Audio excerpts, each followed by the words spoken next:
T, you need to get the house in Hackney. And I was like, bro, am I really gonna live in Hackney though? This is hot, bro. Written in the Stars is out now. Right now. Like, you want me to live in Hackney? One day, our very next door neighbor, so went to link one girl and he just never came back. Like, I think they set him up and he got stabbed. So now literally this guy that I used to see, this like older guy, he's now not there anymore and he's basically dead. How old were you, 12? Yeah, I was like 12. I think you was barring. I was barring. But people probably would think, because it's pop, it's not rap, not but you're bars. definitely rapping there. These haters couldn't get to where I am with a full tank of petrol. Imagine Oh that. my days! With a full tank, you know. With a full tank of They petrol. still couldn't get there, bro. Have you sold your catalogue? No. Would you? It all just depends, because I heard The Weeknd sold his catalogue for $1 billion. $1 billion? The other day, yeah. You're making music again. Yeah. Why now?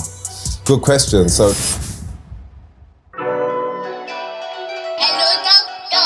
Are you challenging me? You wanna go, bro? I will lie, I look.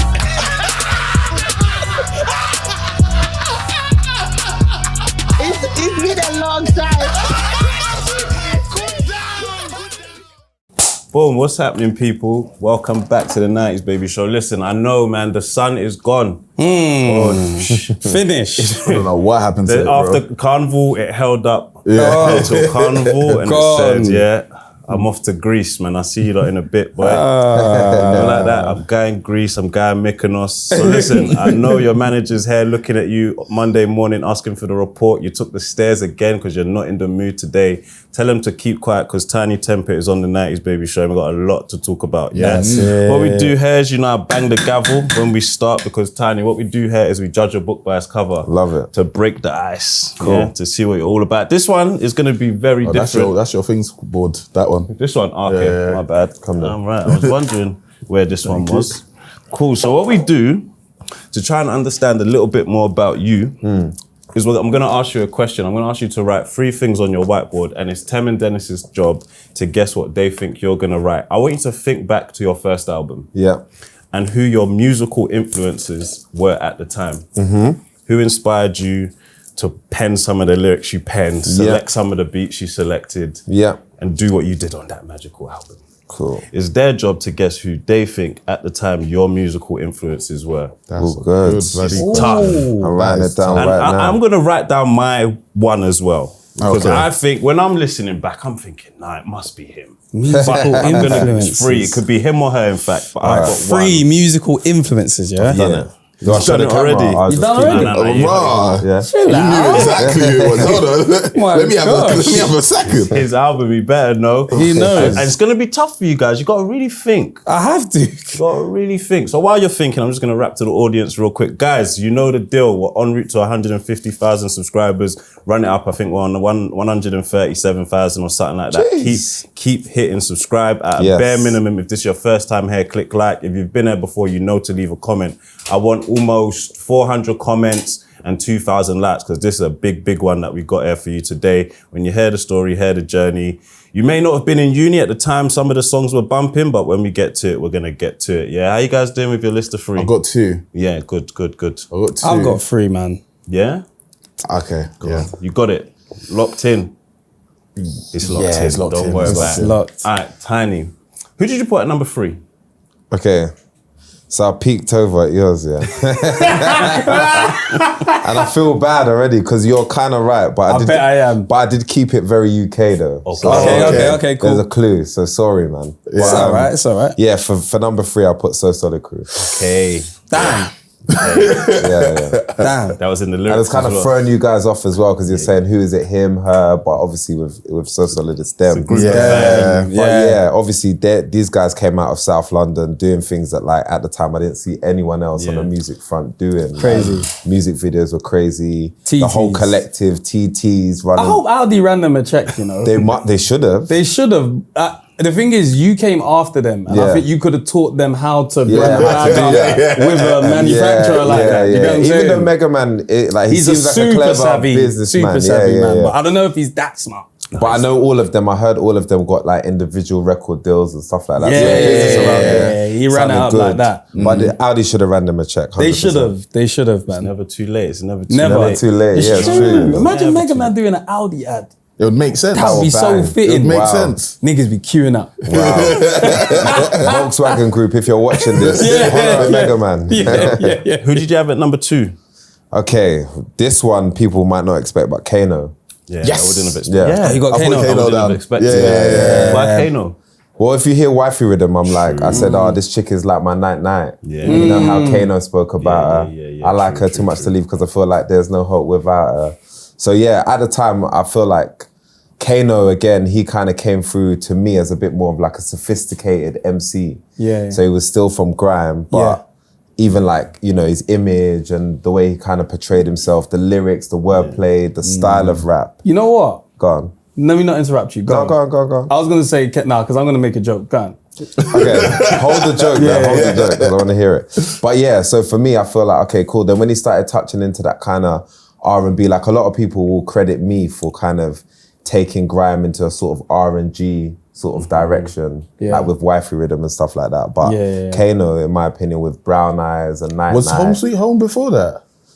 Before Wifey Rhythm? I think it might have been. Wifey Rhythm was crazy. That's what I was thinking. Wifey Rhythm was 2006. I don't know when Home Sweet Home was. Yeah, we can my check. I mean, it's gosh. debatable, but for me, from my memory, I remember like Kano dropping these records. Yeah. And then I was like, yeah. But if to I be said fair- this chick is like my night, then it must Then it must have been, yeah. 'Cause I just realised like, Kano's the only guy that has got away. 2005. that there makes you go. sense. He's the only guy that's got away with like not having a shape up. Yeah. Times. yeah. I don't know how he's done it. Yeah. I don't know how he's It's done actually it. very true. How? Yeah. How did he do this? Maybe Idris is in there sometimes as Yeah, well. sometimes. But sometimes. Kano, I just knew he's not going to have a shape up. Yeah. Level 1 all over, Yeah, it's no true. shape up. We'll talk about Wifey Rhythm more, but you guys made being a sweet boy cool because, you know, like, leaving your house with a marker pen to write on a wall somewhere, Wifey for lifey. Yeah. You know what I'm saying? Right. Joe and Joanna, Wifey for life, forever. In heart with an arrow through it. Yeah, Man had a the marker. arrow. You know, serious things. Who did you have at number 1? Do you know what? Number 1, I had to put Dizzy Rascal, man. I had Dizzy as well. Yeah. I got Kano and Dizzy. I had to put Dizzy. Yeah. Well judged. I was just a fan of Dizzy from even Pirate Radio. You know, like before you could actually see them. So it was just purely audio. And I remember listening to like Deja Vu, Rinse FM and all that. And just hearing Dizzy's voice, like his cadence, what he was like MCing about. I was like, okay, cool. This rapper, he's sick. And then obviously, as he signed his deal, because obviously, as much as like I make music, I look at all of the rest of the sort of like business and like what they're doing around it and how they're trying to break out of the box. So when I started seeing his music videos, then I saw he did the Nike deal, maybe some like that was Air crazy. Maxes. Then he was on tour with like, I think it was like Red Hot Chili Peppers and Justin Timberlake. So I was mad, thinking, innit? how's this guy from like East mad. London, MC, doing all this? So it was mental, man. His run was crazy. So we have to big up Dizzy every time. 100%. 100%. Tim, did you get anything? Nope. So you fully Crazy. Who misjudged. did you have on the Misjudged. list? It's because the way he's sitting, it threw me off. It threw me off. I was He's got thinking some eclectic list, you know, like, Because I he was even trying goes to- outside of rap. I was thinking, this is TINIE TEMPAH. So I've got Wycliffe Jean.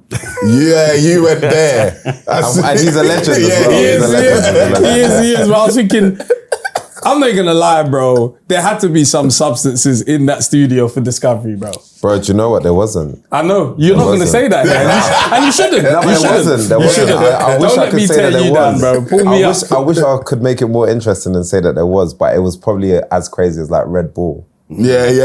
That was it. Energy. As mad as it was, Because I remember when I made Pass Out, I was on a hella load of Red Bull, boy. Goodness Makes me. sense. Yeah. Wow. Another ad coming. Cool. Yeah. I had Naughty Boy. I was just thinking, I don't know, the garage, But as an inspiration, I know. Because I feel like Naughty Boy came sort of a bit after. He did. Like, after He did. me. But in terms of Sonics and like, obviously we've worked together on loads of stuff. Like, Yeah, he's a yeah. G, man. He's a legend. But also, there's because I've got somebody in my list that I think came after you, but I thought, I know they were doing stuff behind the scenes. But anyway, finish your list. And I just put Jay-Z. That's just like... Yeah, so Jay-Z, I feel bad because Jay-Z, I would say, if I was gonna make it more global, Jay-Z would have been at the top, definitely. Because But do you think that's the easy go-to? Because I don't know if everyone listened to Jay-Z as much. I feel like everyone just has to say, I listened to Jay-Z. Nah, do you know Reasonable what? Doubt. But did you? Maybe from our era, like I'm not gonna lie, I wasn't there from Reasonable Doubt. I was probably there from like Blueprint. Okay, got it. Yeah. I was probably there from Blueprint, but obviously I went back afterwards. Yeah. But Jay-Z at the time, I remember he wasn't like he was more like the rapper's rapper, if that makes sense. So Okay, of course, at the time he was having a phenomenal run, but I feel like you had to have a particular ear to be able to listen to Jay-Z. He didn't have number ones like that. Yeah. Eventually he did, obviously. Yeah, eventually. Eventually, but I feel like you had to really like have a particular ear. So initially I was into more of the commercial US rap. And then after a while I kind of found Jay-Z, then he kind of became like my GOAT MC over there. And then in terms of like business acumen, the way he was carrying himself, the way he was like signing other artists, Kanye, Rihanna. Like I was so inspired by all of that. So yeah, definitely. And then his performance. Which one? So loads. So he's just Like any on stage performance that he presence, did, stage presence, like the way he carried himself. If I'm just being real, I'm with my brothers here. Like he was the person I was watching, and like you need to move on stage like Jay-Z. Okay, I got my American shout wrong then. I thought it was Lil Wayne.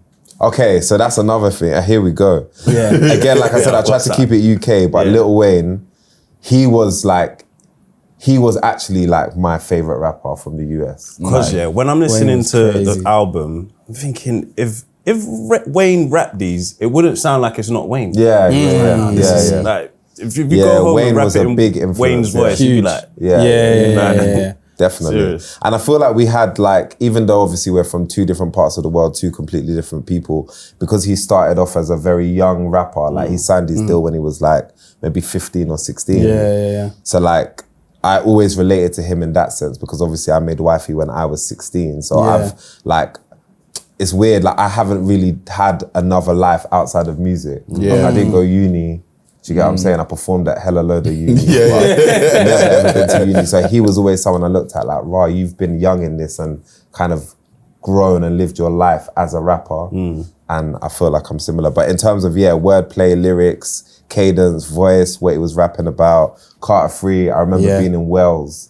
I had like a gig in Wales and we had to stop. This is still when they were making CDs. This is when he did like 1 million in a week, a million sales. And I remember like before we did the tour, the performance, I was like, stop, we have to go into HMV or Virgin Megastores. I bought it, I was running it the whole day. Like that was the guy. I remember hearing Free Pete, bro. Oh my goodness, that intro.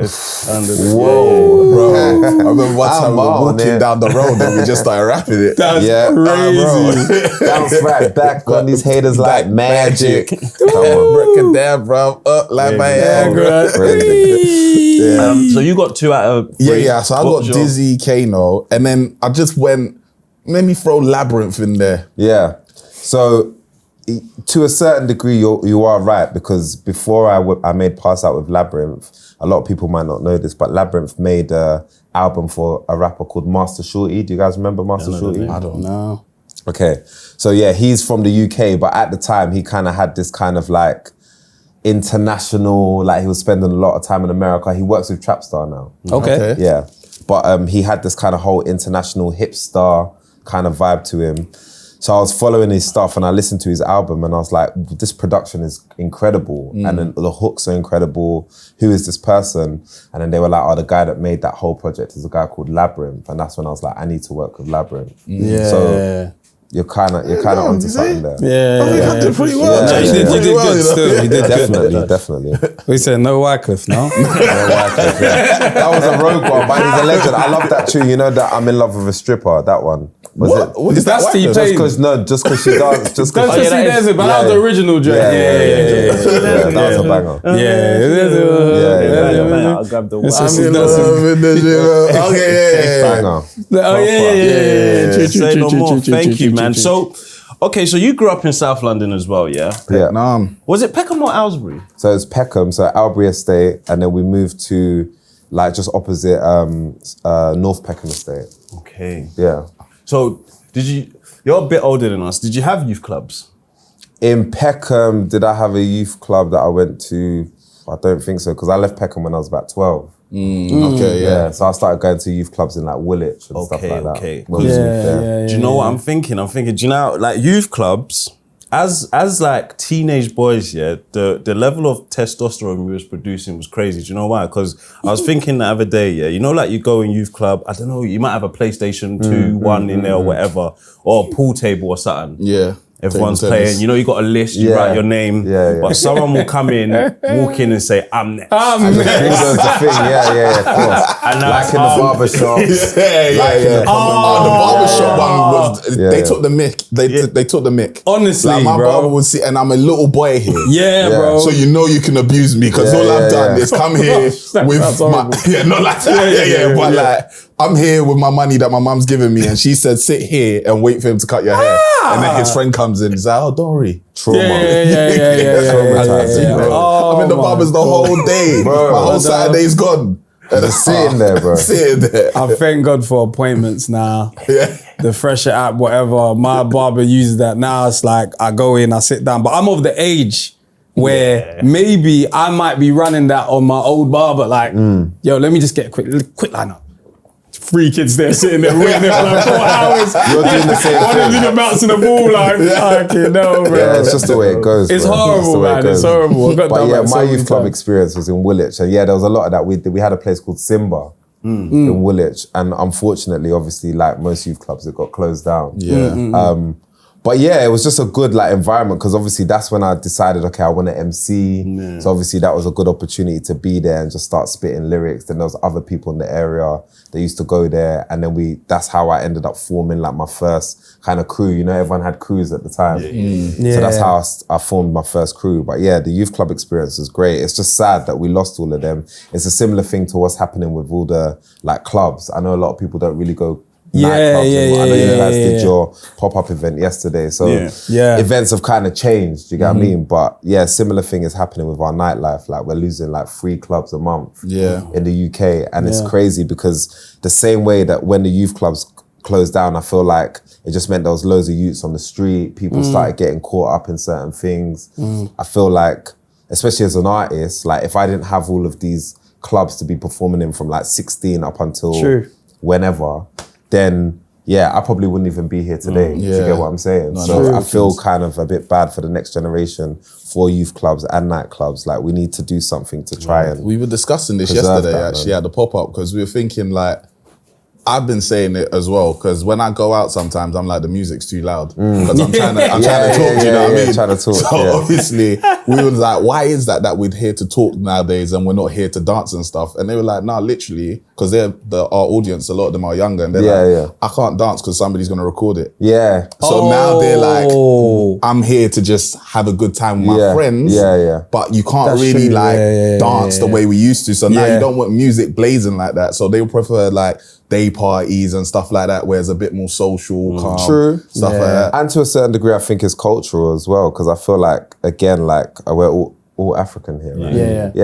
So even if you think of like going to Lagos in Nigeria in December, like it's not really like that. Do you get what I mean? People are actually out there dancing, they're catching vibes. Like if I go to Brazil or I'll be in Spain or whatever, you go out and people are actually like no phones dancing. So I know it still exists. I just feel like cities like maybe London, New York, everyone's kind of just got a bit too cool. Too cool for school, man. man. Too cool for school. And that's cool as well. But yeah, I think we need to keep that energy alive, man. Nah, it's cool, but get to a certain age before you become that. Do you know what I mean? Do you get what I'm saying? Because when I was younger, like, there's definitely videos of me and my wife whining everywhere we went. Yeah, that's good. Like, do you know what I mean? It's good, bro. Every party we went to, there's not enough kissing in the club, man. Do you get what I'm saying? There's no way people was kissing in the club. Bring that back, bro. Passion. Passion. Come on, man. You can't even hear no music, bro. You think you're alone? You think you're alone. Having a kiss in the club. I've kissed in the club. Yeah, of course. And I've kissed in the club. Yeah, man's lips to the club still. Of course. But to be honest, like the project that I've been working on, that's what a lot of it is about. Like, because obviously I've gone away. I always said to myself, when I got to 30, I was gonna just chill out and just do real life stuff. So settle down, have kids, like, because I started early. I started at 16, putting out music. And so obviously I could have written about loads of things. I could have written about my kids, what fatherhood is like. But I was like, do you know what? Let's leave that for someone else. Let's let I don't know, Wretch do that or someone. You know what I mean? Like, because he'll be able to do that incredibly well. I just decided I wanted to focus on like a whole narrative of just, you know, like one full night out. So just, you know, like from when you're in your house, when you've thought about it, you're messaging your brethrens, you're getting ready, you're stepping out, you're catching a food or something like that. Then you're going to like the pre-drinks, then you're going to the main event, like a concert or something. Then you're going to the after party, then you're going to the after party after that. Do you get what I'm saying? Like, I just thought if I could tell a narrative of that whole thing from my perspective, from other people's perspectives, like, yeah, it would be interesting. There's lots of obviously other things to talk about in the world, but as something that we're losing in our culture, I just feel like it's important to kind of give people that sort of feeling when they listen to it, and also create music that just brings people together, makes people want to be in a space together where they're not necessarily on their phones, they're vibing, they're dancing. I've never been to the after party after the after party. What time does that one start? Boy, sometimes we're talking about 3, 4s, but sometimes we're even talking about 6s, 7s. The lights are on. Like I remember I was in Miami for Art Basel. So I went for Art Basel, but at the same time they did like crypto week. So I'm big into crypto as well. And I remember, so because of the combined events, there was like maybe like 5 different events in Miami a day. And I remember getting to like 3 a.m. I'm like, okay, cool, I'm gonna go back to the hotel. Someone's like, no, you have to get to this place at 6 a.m. Then we're gonna go from 6 to 10. So it still happens, man. I think the time when I experienced that was when I went to Nigeria. And I was It happens in Nigeria as well, God, it's too much. It's too much. Them time there, my body is telling me to go home 3 a.m. That's when the liquor licenses and the late licenses end 3 a.m. in the UK. And I think it was like, we was leaving the club, we was leaving the house at like 11, 12. Standard, so I was thinking 3 hours, cool, no problem, we'll be in and out. Got to like 3:30, I'm thinking, where we going? We're going home. He's like, we're going to the next spot. To the next spot, so, bro. okay, what's the next spot? And we're there for time. I'm thinking, and then we're at the spot, we're now outside. NEPA's happening, no light, but we're still outside. And then now dude's playing the music and he's saying your name, so you have to spray him now. That's it, bro. They know what they're doing. Say my name, bro. They know what they're doing. I wanna go home. I'm thinking, bro, I just wanna go home, bro. I wanna go home, bro. But I feel like you have to have one of those experiences. You have to, It's almost like a rite of passage. And then obviously, remember, I'm speaking from the context of an artist, so I don't want people to just think this guy's a mad raver, like he just, but for me, it's more than just being in a club or being in one of those venues. Like, I'm looking at what people are wearing, I'm looking at what tunes people are vibing to, what tunes people are not vibing to, like, what trainers people have got market research. Market research. These men are raving different, bro. I know you and Doomy rave different, bro. I'm in the VIP. I'm in the VIP just looking like this. Like, everything, bro. How did they react to the drop? Word. You grew up, okay, so Peckham to Woolwich, and then you was born in the UK or? Yeah. Okay, and you're the oldest of 4? I'm the oldest of 4, yeah. Well, we met your brother yesterday. Oh, is it? Okay, randomly. Yeah. On the street. Young Maze, big up Maze, man. Yeah, he's got a tape dropping as well. Yeah. He said, so how you met his brother? Yeah, we did. He was at the... You know when he was outside at Ralph's car? The 2 guys that walked up, one of them was Tiny's brother. You're lying. Bro, it was so random. Your whole family was there yesterday. Basically. Why weren't you there? Bro, your missus was there, no? Yeah, my missus was there. I just wanted to make sure, just in case you said, who, what missus? Yeah. No, she was there. She was like, oh yeah, like, because my friend is, shout out Mira, she was really close with your missus, right? Yeah. And she was like, oh yeah, you're gonna see T tomorrow. So I was like, who's T? The way she said it was mad familiar. So I was like, who's T, bro? And she's like, Tiny. I was like, oh, swear, you know. She was like, yeah, this is what. I was like, wait, what? Yeah, she pulled up. She said it was sick, man.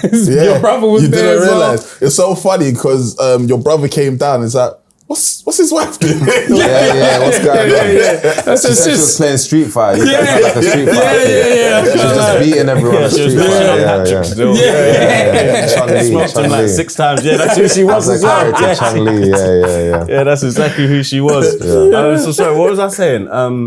So the oldest of 4, in South London. Yeah. How scary was that? You're the leader of 4. That's such a good question. Yeah. I would almost go as far as to say that's kind of why I am the way I am now. And that's probably why I'm where I'm at now. Because obviously, Nigerian household, immigrant background. Parents obviously immigrated over, had me, and then obviously had the rest of my siblings. Grew up in a council estate, Aylesbury, like you know. So then the whole thing, obviously, from probably about like being born up until about 12, it wasn't really anything crazy. I was having a normal childhood like everyone else, like riding my bike, going to link my brethrens in the ends, all that typical stuff. But then I remember getting to 12, and then obviously there was bare madness just happening in Peckham at the time. You go back to Peckham now, and it's just like a completely different place. Oh yeah, of course. Sounds like Peckham Frank's Palms. Cafe and all this different thing. Yeah, Palms. Bistro. I need to go there, yeah. Do you get what I'm saying? But yeah, back then we didn't have any of that. So I remember just the conversation, the dialogue between my mum and dad in the house, like, we need to move out of this place. Like, first and foremost, we need to buy our own house. And then that's when I started hearing about, okay, like, we don't actually own this place. Like, we need to buy a house, okay, and then we need to move out of this area. Why? And then one day our very next door neighbor, so we were 46 Carisbrooke Gardens, he was 45 Carisbrooke Gardens, and I think he was a bit older, so probably a bit younger than we are now. And he went to link one girl by the bins. Remember, you know, in the council estates, you have your chute. Yeah. Oh yeah. Where the rubbish just disappeared. Yeah, you didn't even know where it went. It just went downstairs, but you'd be like, it's gone. So he went to link one girl, and he just never came back. Like, I think they set him up, and he got stabbed. Damn, like, crazy. Got stabbed, died. So now, literally, this guy that I used to see, this like older guy, he's now not there anymore, and he's basically dead. How old were you? 12? Yeah, I was like 12. Okay, yeah. So then I remember my mum, like, again, very dramatic Nigerian Igbo lady, like, oh, we need to move out of here. This is not good enough. So then from 12, then we moved to Plumstead. And then that's when, in terms of like what you're saying, like pressure and understanding my role in the family, that's when it started to kind of hit me. Because obviously with the Nigerians, they want you to go down the academic route. So did pretty well at school, got decent GCSEs, decent A-levels, went to SFX. Yeah, that's same. Is it? They loved you. Oh my God, that was a selling point. I didn't go SFX, but I remember it was TINIE TEMPAH went to SFX. Like literally when I but went that's out, after you've blown, do you get what I'm saying? They were saying that while I was there. Patrick, Just Patrick. But big up Leomi Anderson as well. Oh yeah, she was there. And I think even maybe Chuka Umana, you know, the politician. Oh no. Yeah, like mixed race. BP went there as well. Yeah. This man went to the SFX. SFX produced some talent. Yeah, the Runway alumni as is well. kind of crazy at SFX. But yeah, so got some good A-levels. And then I remember when I said to my parents, you know what? So Solid, Dizzy, Kano, Jay-Z, Lil Wayne, I want to do that. Wycliffe. I want to do that. I remember my mum just thinking, what have I done? I've failed. Like, I failed as a parent. And so that's when I really started to realize, okay, I'm the eldest. Like, I've got a lot of pressure. I've got to set a good example. And then I said, I want to do gap year. She was like, what's gap year? What's gap year? That's crazy. Me. Gap. What happens in the gap? Yeah, what happens in do the you gap? fall down the gap? Exactly. So I said I wanted to do gap year. That gap year turned into a bigger gap because it was 2 years. Oblivion, maybe 3 years. That's how you plummet. I remember I was just in the house, like, I'm not gonna lie, kind of on a waste man vibe, like waking up at like midday. You know, remember that time? Waking up at midday, 1 in the afternoon. When you're chasing a passion, that's bro. It starts like that. There's a point. It starts like that, isn't it? When you're just like, we can be passionate at 2 p.m. All my uni letters under my bed. You know, like, you have been accepted to this one. You have been accepted. You have been accepted. All the uni And that's letters. black people say under the mattress. Yeah, That's under where the we keep mattress. it. Under the mattress. And then after a while, like I remember my mum in particular, she just started really treating me like a waste man. So you know when they just come in your room, switch on the light, pull off the covers, like just there, like, wow. And then I remember talking to like all my people, like my team at the time, and they were like, bro, if you want to take this music thing seriously and you want your parents to respect what you're doing, you've got to treat this like it's uni. You've got to treat it like it's a 9 to 5. You've got to be up at a certain time. You've got to be active. They've got to see you leaving the house. Doing certain things. At minimum, they need to see you leave the house. And then that's when it really dawned on me, like, okay, cool. I've got my siblings looking at me like, rare. I've got to make something happen. And so, I literally did that. And then in terms of other things, like looking out for your siblings, I think because I put out Wifey at 16, I already kind of became, remember back in the day, the term like hood famous? So from 16, again, going off that Lil Wayne thing and why I feel like I related to him a lot in some ways. Like from 16, I was already known, like in London, but for music. Yeah. I mean, there was lots of people I knew that were known for other things, but I was known for music. And so it kind of like, I'll even let my siblings speak for themselves, but in my opinion, it kind of just helped. Everything. Your Tiny Tempahs. Yeah, your tiny sister. Yeah. You Tiny's brother. Or they'll hear someone playing the tune on the bus. And so I feel like just by achieving Wifey on Channel U at the time, that kind of did what it needed to do. Was you all in school at the same time, or like? Nah. So by the time I left secondary school, my brother was just getting into secondary school, right? And then obviously my sisters were, but they went to a different school. Okay, you know what I'm saying? You think you left a good name for him? Definitely. Okay, that's good. Yeah. So that's kind of what I'm trying to say. I feel like I got to a point where I realized like you have to just set a very, very good example, and you cannot fuck up. Like you can't, and that's definitely stayed with me. That's real big brother stuff. Yeah, big brother stuff. I'm the youngest, but I've got my sister in the middle, and my older brother. I went to the same school as him. But when I got there, they were like, "Oh, you're Femi's brother. Oh, cool." But from there, you already gauge, he did some good stuff. I'm gonna be all right. Where some people, like, they would be like, "Oh, you're that person's brother, yeah? We need to watch out for you. Because we know what your brother was on. We're not even happy you got admitted here. Yeah, exactly. We wanted your whole lineage to just go somewhere else. To just disappear. Yeah. I remember one time my brother always tells me this story, and it makes me happy. Yeah, he always says, one time I was in, not even detention, you know when they put you in like, what is it? There's another thing beyond detention. When you get like, not excluded, but they keep you isolation. Isolation. Yeah. So that's where so he was like, so he was like, I remember one day I was in isolation, and then I just heard that like you were coming down to the school to like pay a visit or to open up a studio or do something. And I remember the teachers ran into isolation, and they were like, "Your brother's come out of isolation." Tiny said, come out. And he was like, "Yeah, I just got a free pass." And they looked after me throughout the whole of school. Like, do you get what I'm saying? Crazy. So, yeah, I feel like I did what I needed to do. My brother was in isolation daily, boy. My younger isolation, brother. This one, he didn't make it past year 9. Just bad breed, dude. Bad breed. Make it past year 9. Funny guy, man. The concept of that is mad. Like, yo, you're so disruptive. Before you go, we're gonna just put you by yourself. And just see if you can handle that. It's not our isolation wasn't a normal door. You know, doors usually have the window you can look into. His was a steel door. That's crazy. Do you remember the door? You see where like the door in? You see where the canteen was? Yeah. Opposite that, there was just that steel door on the left. Oh, that was isolation. Good you. I've never been there. You never crossed. Never been there. I got suspended once. That was my bad stint. Even by accident. But suspended is crazy. Yeah, suspended was mad. Your mum, I couldn't believe it. You're suspended. Oh my God. Felt like you failed in life. Oh my God. Report cards. You had report cards back in the day as well. Bro, report cards, yeah. Your teacher had to put a letter on it every lesson. That's crazy. They used to point it. Man says, Z. What? Do you want me to show my mum that? Do you want me to be here tomorrow? Please, man, if you know what's good for me, please just change it. Man, I changed that into an A or something somehow. But let's do an introduction so they know exactly who we got in the building. Indeed. That is every show. My name is Temi Akubi. I'm Fred Santana. Got a shoot in the house. SFX alumni as well. Come you know on, what I'm saying? He's the real reason. He inspired Tiny. Inspiration right there. Yes. I'll write a book about it. That's it. You know what I mean? Nigga overseas, underseas, or God in whatever God. It's my nigga VP in the cut. That's a scary sight. Yo. And we got UK royalty. UK royalty. Like, big inspiration, big talent, business. 7 number ones. My gosh. Also on a Mobo, like us. Yeah, I see your Mobo somewhere. Yeah, it's over there. It's over there. Oh my gosh, Brits, Ivors, nominations all over the place. BT. WrestleMania. Come on, man.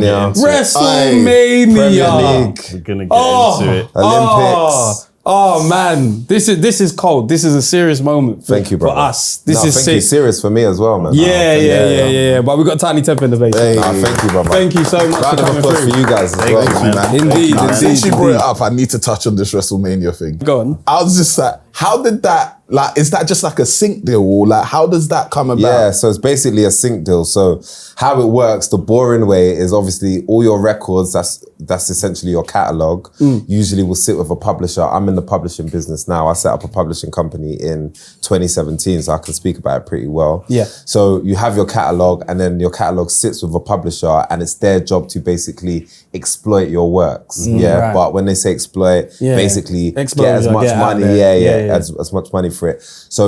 So within their sync department, they'll be running around various different things, Premier League, Jet2 holidays, whatever it is. Take this track, take this track, take this track. And then eventually they'll buy it. And then sometimes you'll get a pretty decent size check, maybe $1 grand, $2 grand. But sometimes you get a ridiculous deal and it's 50 grand, 100 grand, 200 grand. Do you get what I mean? So yeah, Written in the Stars made a lot of money. Did they come to you and say, wrestling want this song? So they didn't come to me. So the publishing company would have said, okay, WrestleMania want to use this. Yeah. Do you approve it or not? And then obviously as a wrestling fan, I was like, yes, of course. That's crazy. Yeah, mental, man. That's so I feel like it was just an anthem for so many sporting events. it and was. moments. It was great. It man. was. Yeah, We need to know your top 5 though.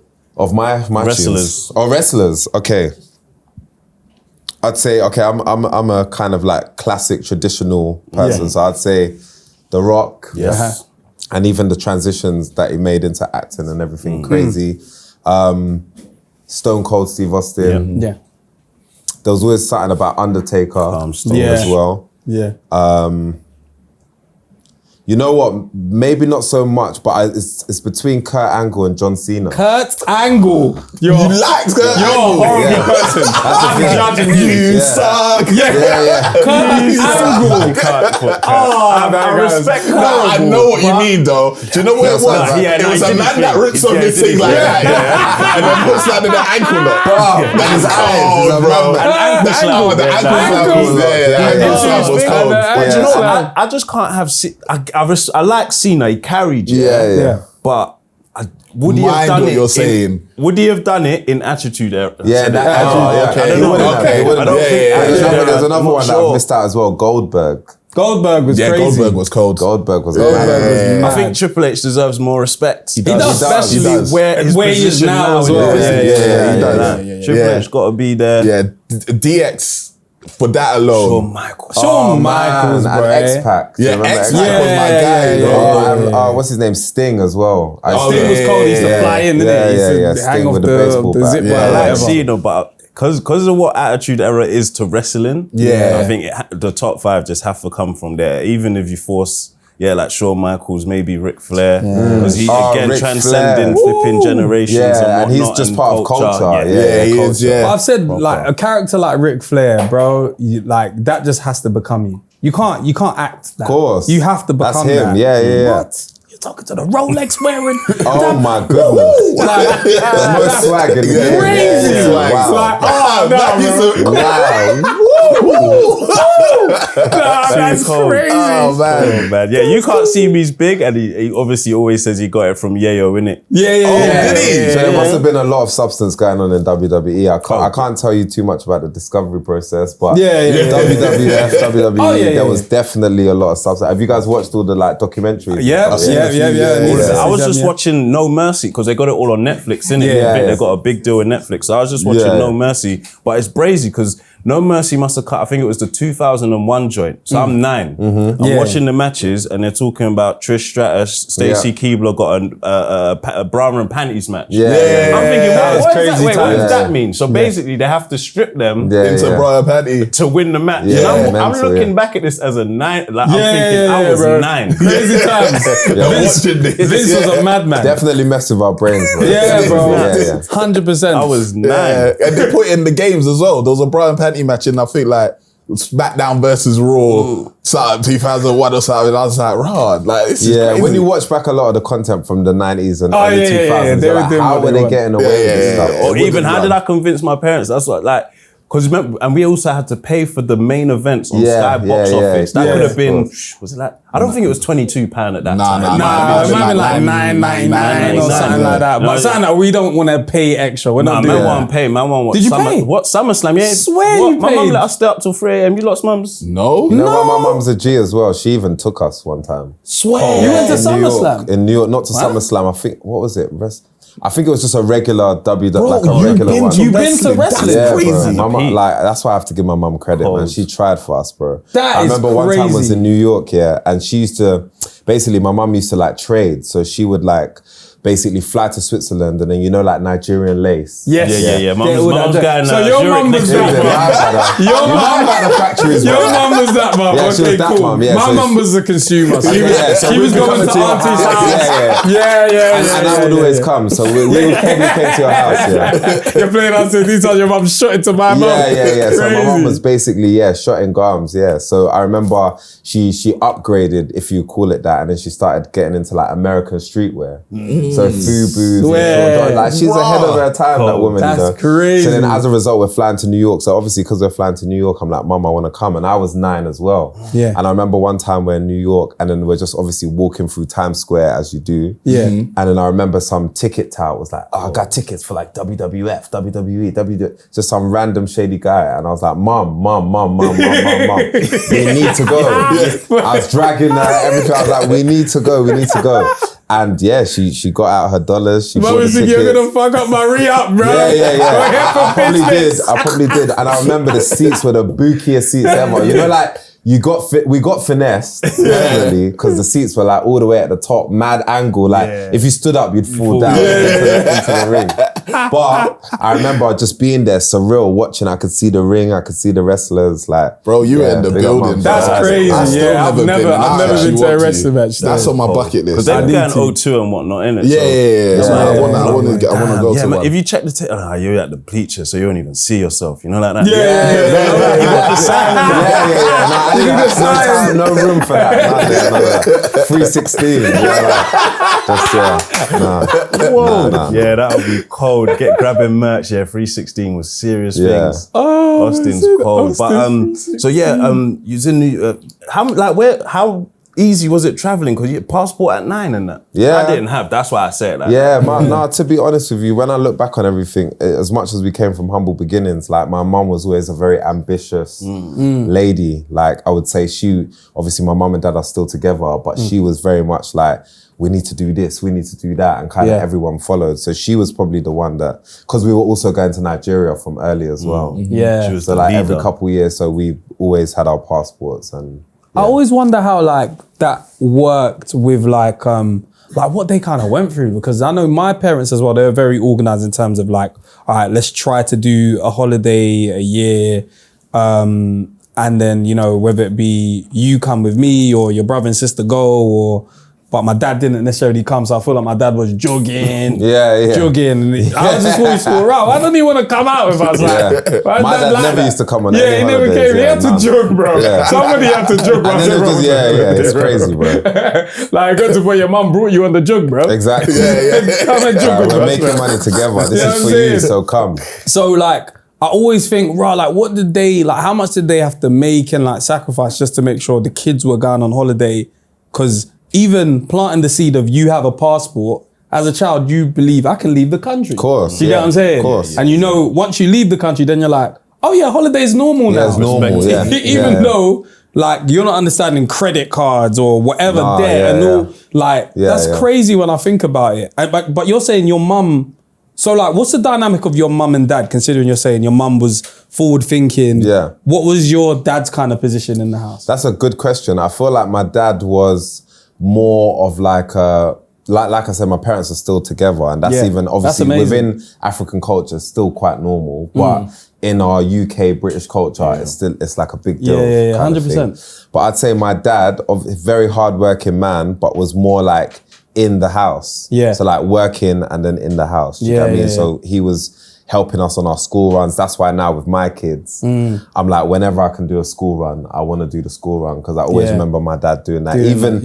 There was times where even in Peckham, I remember he wouldn't even take us all the way to school, but he'd like walk us all the way up to like Burden Bush Road. Then they'd say, okay, you guys just cross the road and then just take it there. They will all hold hands like this. So like when I think of my dad, he's that person, and then he's the person you could always go to and talk to, whereas my mum, you couldn't really always talk to her because she's got a lot in her head. Yeah. She was a bit more fiery. But That's it kind of just worked. And obviously, like I said, to this day, they're still I feel like together, that was like your dynamic as well? Yeah, my dynamic as well. Obviously, my mum lived with us in the UK. My dad lived in Ghana anyway. But in terms of like how my mum was, she seemed like the hustler. Yeah. Like, My mum used to sell yams, fish, snail, everything. Big time. Like, Yeah, so big time. she always was like back and forth movement. And then my dad was like in construction in Ghana. So he had a good job, but it was just like, he's like that figure that's just like, oh, that's dad. Yeah. But yeah, no, Exactly. The other day, I was thinking about the first worst day of my life, yeah. And first worst day. First one. So there's been multiple worst days. Okay, yeah, but it got worse. I'll tell you what I remembered. Is the day that my brother stopped carrying me up to bed after we got back from our cousin's house. Oh, and you're the eldest. Yeah. So there was a day where, okay, your mum would carry you or your dad would carry you to bed, or you'd start carrying your siblings. Yeah. But why, when you decide to stop, do you treat us rough? The way you you can speak for all the elder siblings. They never eased in. To be honest, I couldn't even tell you, man. But with my siblings, like you said, most of them was at your event yesterday. So I feel like as a big bro, I've been a great big bro. We're all still so close to this day. Like even my sisters, most decisions that they think about, they'll always run it by me. Do you get what I'm saying? So I feel like I was maybe rough, but not too. Not too. That first wake up, it's like, hold on, wait, what? I gotta walk. I've got to walk right now. Sometimes I even pretended to sleep on the way back from my auntie's house. Big mummy, that was the one. Christmas. Try to see that we're close. On the seatbelt. Yeah, carry me, man. You know what I mean? Someone carry me. One day when I put a tap. Let's get up. You know, as you're blinking, thinking, bro, sometimes you pick me up, bro. Nah, man, people get too heavy, man. Like, it gets to the stage, it's like, bro, I'm tired as well, my back. It's 10 p.m, man, get up. Or do you guys remember that first day where, like, because I don't know if you guys ever got, like, smacked or, like, But do you guys remember that first day where they did it and it just didn't do anything? It didn't hurt. It's like, oh, man. Yeah, and then it's the reaction. I don't know, what were your reactions? Like, what was the... I'm annoyed. Yeah, I'm annoyed. It's annoyance now. Like, come on, man. Like, you're hitting me. Even you had to think about it before you did it. Because you thought, is this going to still work? Yeah. I remember I just looked in my mum's eyes and she looked in my eyes and she just went, hey. Like, that's it now? Yeah, like, this is the last one. Yeah.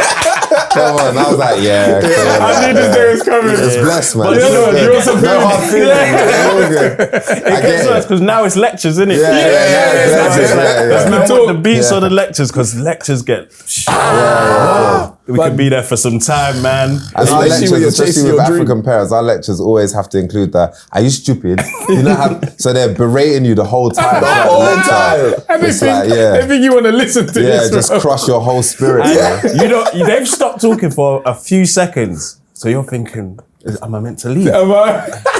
Then they start again. If I left, I might have made it out still. Yeah. The thing is, as a parent, I understand it so much more as a parent now because, like, as I'm talking to my daughter, there's times where I'm like, I'm done. Then I'm like, no, I'm not done. There's more on my chest. There's more. I can't believe you're even still standing here in front of me. But that's a good question for you guys, actually. Like, do you find that now, because we're all parents? Yeah. So do you find now that a lot of the things that you experienced when you were growing up that you felt like, oh, I don't know why my parents are doing this, they're doing too much, you've started to subconsciously adopt the same thing completely when you're talking to your kids? Like, sometimes I'll even throw in a little accent, bro. I don't know where it comes from. I wasn't born in Nigeria, but sometimes a little twang or something will come out. I'll deliver the message. And I'm like, bro, this is all making sense. Yeah, like, it does. The accent creates distance as well, which is important because we're too close to these kids. We're not the same. I'm not your mate. I'm not your mate. Have your parents ever said that? Am I your classmate? I thought we were mates. Okay. I guess you're not. You understand from there, your mum and I'm the son. Exactly. But the accent created distance, and I feel like they not weaponized it, but they understood what that did. Of course. Now, when you're talking similar to your children, they kind of see it as, It's just a conversation. we can talk. Yeah. Do you know what I'm saying? Whereas 100%. Axel, you'll be like, you're not going to understand. Mine's not at that age, Yeah, but like same. we've got nieces and nephews, yeah. And what's peak is noise. Now I understand. Loud, bro. Noise is like, why are you lot so loud? Yeah. Oh my You're days. jumping. Why are you jumping? Why do you have to jump from there to there? Why can't you just break your head. Yeah. I walked into my sister-in-law's house, yeah, and God, I love family. You love your village. Oh, I can just drop them quickly. We got the pop-up, so it's like anything that's going on, I can like just drop them for a few hours. My missus will go get them. So obviously, I've brought the 2 kids over, yeah. She's already got 3 kids there. When I walked in, I remember she was like kind of squinting. And I was like, have you got a headache? She was like, it's just loud. She said it's just loud. Like they're just bare noise. Yeah, You're bare thinking, noise, bro. I can't actually think. Like the it's one I caught crazy. him on, he's coming back from the toilet stairs, innit? And he's defo jumped from the 3rd step. So I've looked around and I said, why did you jump? He said, I didn't. I said, do you think I'm told that you've just jumped? Nah, it's getting me mad. Go sit down somewhere. But for me personally, I'm not gonna lie, I like the noise. Maybe it's just growing up in a household with like 4 kids, their cousins. Like my mum is one of 19 kids, bro. Wow. That's crazy. Yeah. So obviously by the time we were born, there was 10 that had survived. Yeah. So, and most of them lived in London, maybe 8 out of the 10 or 7 out of the 10 lived in London. So you actually know cousins, yeah. So I think for me now, when I'm in the house with my kids or when there'll be nieces and nephews around, there's just something just so familiar. I'm like, okay, this is nice. I like the noise, let them play. Do you know what's interesting is like, as an adult now, like when you're young, you might be like, Rav, I've got bare cousins and stuff, and I've got aunties and uncles, which is sick. But then now I think about it from even like your mum's perspective, there must have been bare politics. Yeah, bare, bro. Bare politics. bro. You don't get on with that mum, that brother and sister. You know how it goes, then bro. Even then, if it's 19, same mum, same dad? Yeah. Was it it's 19, same mum, same dad, yeah. What? Yeah. Crazy. At that time? And then my granddad had others as well. Of course. Yeah, of course. So wow, that's mad. Saying what? I know, bro. Your grandma's a woman, bro. Yeah, she's a woman, bro. Wow. Real woman. God bless her. God bless her soul. And the technology wasn't even like that back then. Yeah, but that's probably why they had 19 kids. Yeah. You need to, you know what? You need to revisit that one. Yeah, exactly. Then sometimes when you have to ask, okay, now I'm older now. Tell the truth. Yeah, what's really going on? Is that actually from you're same right. mum, same dad? Because 19, that's I crazy. know the half siblings though. I know my like step aunties. Yeah, I know them. But I'm pretty sure 19 from one. Yeah. How was it when you became TINIE TEMPAH? Hey. Because within that big family. Within that big family. Hey, you served us. The whole family. Yeah, no, to be honest with you, amazing. Like I said, grew up in a big family of love. So even now, like I said, I'm ultra close with my siblings, but also cousins. Like my cousins are like my best friends. So like, you know how people will say, oh, we're going to do like a lad's holiday or we're going to do, that's like me and my cousins. So whatever they did, even though like you said, there was all the politics, they managed to give us something that we've now been able to carry on into our next generation. Even though they might be beefing. Yeah. But still, that's so my cousin we're all anyway. still Mum and super dad can beef, close, that's like, fine. and then now some of us have kids, and then it's basically like my cousin is my brother. Like that's your uncle, that's your auntie.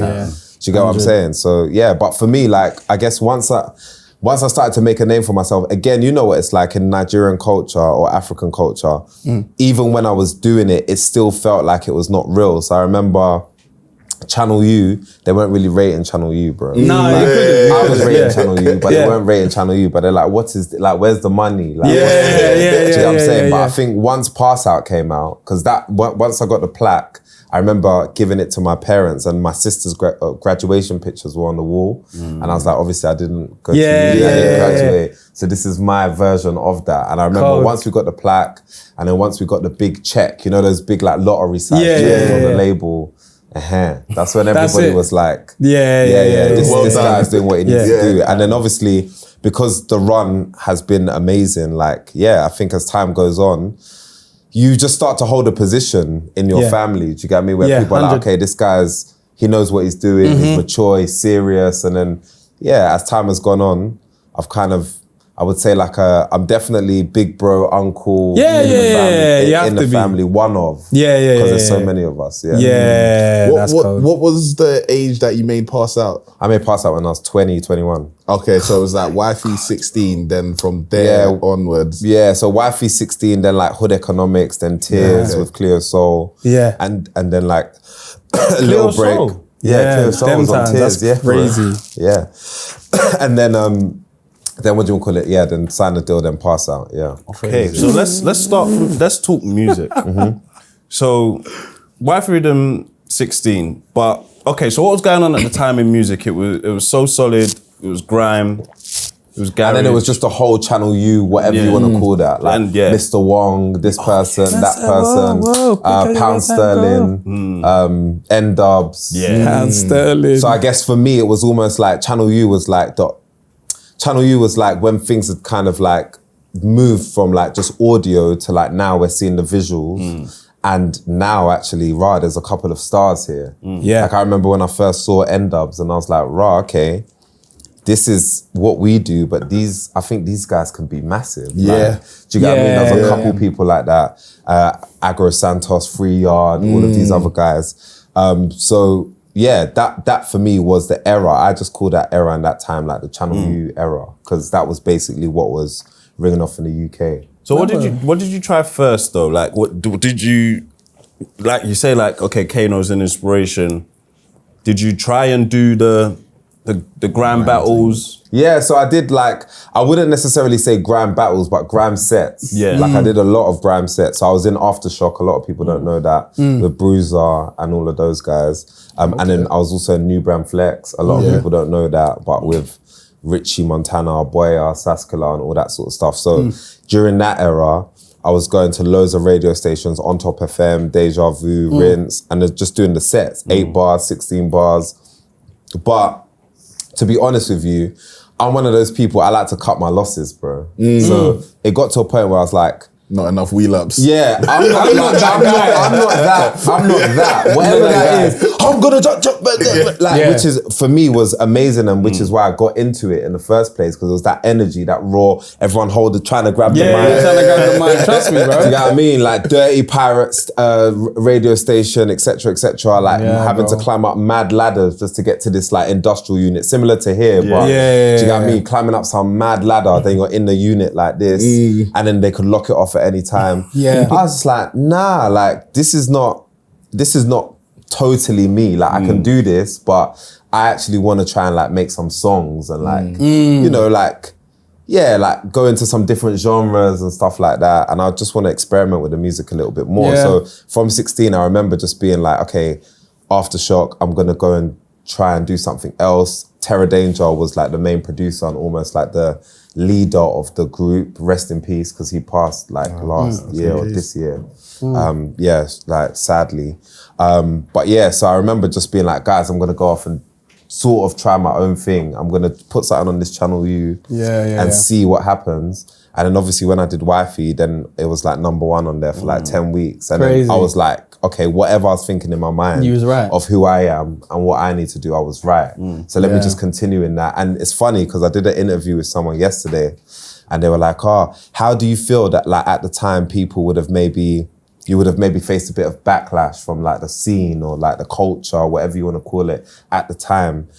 And I was like, yeah, like to be honest with you, there was a lot of that, but I think it definitely like made me have thick skin. Do you get what I mean? And be able to take criticism. And I was like, and now look, like that's why Time is such a leveler, because a lot of those records now, they're seminal records. Like Wifey to this day is a seminal record. Bro. You play it, it goes off, people know all the lyrics, people have remixed it. You have AJ Tracy with Wifey Riddim 3. You have Georgia Smith and Shy Girl sampling Wifey for Unknown T sampling Wifey. So I feel like I was right, but sometimes when you're right, and I say this in the most respectful way, but sometimes when you're early, you're wrong.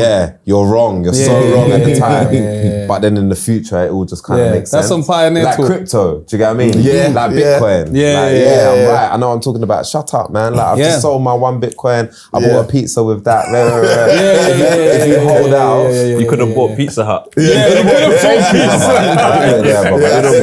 leave it as that. So sometimes it's good to be the outlier, the trailblazer. And I remember when I was a lot younger, I used to almost kind of get uncomfortable with that, like nervous, anxious, because it's like you're going away from the crowd, but this is the cool crowd, and you're trying to do something that's slightly, you still want to be cool, but you're trying to do something slightly away from that. And then it's like pack mentality, innit? So if you're 100%. not dressing like us, if you're not saying the same thing as us, you're not really us. But yeah, it all worked out. 2 questions on Wifey Riddim. How much did it cost to make that video? £800. Okay, bang like that. And why did you run her over at the end? Because I wanted to see if I could make a movie with £800, bro. That was I crazy, mean? man. That was the thought process. I remember I went to like Digital Dan and Carly. Carly's now like a massive video director. Like she does lots of big stuff. But I remember at the time they were shooting a lot of Channel U videos. So I did my research. And at the time I was working a telesales job. So I was working for like Supremo Glaze, and I was the one calling up going, yeah, are you looking for like double glazing? I mean, them times that must have been banging, because it was double alright. glazing was coming in. Like, it was alright. That's some people like, I ain't got money for that, bro. Yeah, and I think Save on eating, I think it really refined my skills on like how to talk to people as well. Because you're ringing people on a Sunday, what do you fucking want? Afternoon, mate, how are you? You're just taking the slaps, bro. Okay, I need to get this sale. It taught me how to become a bit of a salesman, basically, because that's what you're doing. Do you get what I'm saying? So I remember I went to them and I was like, like, I want to do a video. What's the cheapest I could do a video for? They were like £800. I was like, all right, cool. Did the job, checked my bank account. Eventually, maybe after a couple months or whatever, £800 is there. Quit the job. Boom. Then after I was like, He okay, quit. cool. That's crazy. I was like, after you made £800. quit the job. Here's the £800. Okay, now this is what I want for the video. I want to be in a mansion. I want to pull up in an Audi. Like, You got a mansion and I want to be in a mansion. crazy. I want to pull up in an Audi. At the time, I think that it was like A3 or something. One of those was like the car for us, like at the time. I'm gonna pull up in a brand new A3, nice girl, and then obviously I'm gonna take her out to a restaurant, and then in the end I'm gonna run her over. And I remember they were looking at me like, how you're looking at me now? They were like, how are we gonna do this for £800? So we now had to start running around, beg, steal, borrow. Can we use your yard for this? Can we do this? There was one posh girl that I knew. She's actually like a quarter Nigerian, actually. So posh, like mixed race girl, and she lived in like Kew or something like that. So I was like, can we use your house? And And so we did that. Then one of our friends loaned us a car. Then and we made it work. because you even got the ambulance at the end as well. Everything, bro. Everything, £800, bro. Wow, Made it cold. stretch. That is a big stretch. Yeah. That's cold. I like the fact that there's a concept though. Do you get what I'm saying? Because there's so many songs that don't have any concept to the video. The video is just like, okay, we made a song, so we should make a video. we should make a video. But like, there's a story at least told. Yeah. Do you think that art is kind of gone? I don't think the art is gone. I think you obviously have artists every day. I know Koji Radical just dropped a like conceptual Koji's very purposeful. sort of thing. Do you Yeah. get what I mean? There's people that are doing it all the time, but I just think it's like, it depends on what your palette is. Like I've grown to realize some people like Big Macs, some people like steak, bro. Do you know what I mean? It's cool. Like whatever you like is whatever you like. innit? Do you get what I mean? So yeah, it just depends on where your palette is, how refined your palette is, and what your taste levels are. But I think when it's come to art, I've always tried to, like, one of our manifestos and our like mottos is trying to make something out of very little or nothing. Do you get what I mean? So trying to make a lot out of something very, very little. And I think that that's almost the fun of being an artist and a creative. Like, okay, cool. How am I gonna, like, this is essentially a unit, but for everyone watching this, it feels like a living room. Do you get what I mean? That's creativity. That's, do you get what I mean? And making the most of your resources. And then again, because we are humble beginning, working class, immigrant background, like, you know how to be resourceful. I've seen my parents do it. Do you get what I'm saying? Even if we go on holiday, sometimes we'll go on holiday and then we're just staying at aunties and uncle's house. That's resourceful. 100%. Resourcefulness, 100%. So yeah, I So think. they loved America. Do you get what I'm saying? So my family was like, let's go to America. Yeah, I was just like, stay at alright, aunties cool. and uncles' Stay at house. aunties' house, no hotel, just flight only. Simple. So yeah, all only. of these skills was always within us. But I guess you're right. It's kind of making me reflect on my career. And yeah, I've always tried to be as creative as possible, because if you get the opportunity and the chance to live your dream, you might as well do it the best you can. Do you get what I mean? And I didn't become a footballer, so let me do the best I can in this, you know. When's the last time you did flight only? Like you just flew somewhere and you just stayed at your brethren's house or family's house? That's a good question. Because this is going to prove like our village. Are we still connected? So you know what I'm saying? so recently, like I said, I've kind of got into like crypto and that tech space quite a lot, and like I've invested in a couple of companies, like you mentioned, obviously Big Zoo's, Drip and stuff like that. Invested in that, but before all of the consumer brands, it was like tech. Because I was just like, tech has the biggest uplift. You can essentially like make a website or e-commerce business for like 10 grand, and before you know it, it's in the millions. So like, let me invest there. And I met one, I go to these things, you guys should come one day, it's called Web Summit. Yeah. And I go to this thing in Portugal, like my friends put it on, and I ended up meeting this guy called Adam, and he had a company called Zebra, and Zebra, he's about our age, right? And Zebra basically became a unicorn company, like it got valued at $1 billion, whatever. Then he exited, and then now he's on some new stuff. But I was so surprised that obviously I've always felt like ahead of my time, but when I'm seeing all these tech dons, I'm like, you're the same age as us, but you're like, you've sold your business for like 300 million or like 500 million. So I'm really inspired by, because also there's creativity in it, like the difference between X or like TikTok, or it's a creative thing as well. Do you know what I'm saying? So the last time I went to stay at someone's house, just randomly, was his. Like, I remember saying to him, like, we should just hang. He was like, I live in Austin, Texas. And that's where they do South by Southwest. And I performed at South by Southwest like years ago. But he was like, why don't you just come and just chill? So I went and just stayed with him for like a week. And it was during the time of South by Southwest. Obviously saw loads of performances, met loads of tech people. But yeah, just literally just chilled at his yard for like a week, and basically just had to like pay for my flight. And that's it. And the taxi there. And then when I was there, I was nice. You need that life, man. They all inclusive. Hotel, Airbnb. Sometimes, bro, I'm coming to come link you over there. But we need to travel more to do that, because it's like, a lot of us aren't moving away. Do you know what I mean? For example, like with our parents, some moved to America, some moved to the UK, Germany, whatever. True. So then they are already there. So when you're going to these places, you have somewhere to stay because they're already there. Whereas us, we're born and raised in London. We live in London. What am I going to come do? Stay in Hornchurch? True. So it's like when we travel, like, for example, you met Adam. So if you didn't travel, you wouldn't have a friend in Austin, Texas. So again, like to echo what you're saying, I like, honestly, when people say, oh, what's the best thing about being a musician or artist or your career? I'm like, being able to travel and get paid to do what you love. Because once you travel, bro, it just opens your mind, your horizons. It's kind of what I'm talking to my little brother about now, because he's just turned 30. So I'm like, brother, like, you've basically been in London for 30 years of your life. I heard from a very like older, wise man one time, he's like, London, you just need to do it for 30 years. That's it. Like, after you've done 30 years in London, what more? Like, do you get what I mean? Go and see other stuff, go and do other stuff. So I remember talking to my little bro and passing on that knowledge down to him and being like, bro, now's your time to start getting you some international friends, bro. You know what I mean? And like, even something as simple as a Soho house can enable that. Do you get what I mean? Because you have Soho House everywhere. So all you have to do, fly to Barcelona, use your Soho House membership, and just go and sit there on your laptop, bro. Just you'll be surprised. You're looking up. Can anyone see me, bro? By the time you cool. do you get what I'm saying? By the time you leave, you've picked up 3 different friends, bro. 4 different friends. And you want friends that are doing stuff, because obviously I've still got a load of my school friends, and some of them have gone on to do things. Some of them have gone on to have families and whatnot. And it's amazing. But I find that when I chill with them, like annually we'll probably do a dinner, but it's a lot of like nostalgia. And like, cool, I know for some people I'll be a bit of nostalgia, do you get what I mean? So it's totally fine. But bro, I can't stay in nostalgia for too long. I hear you.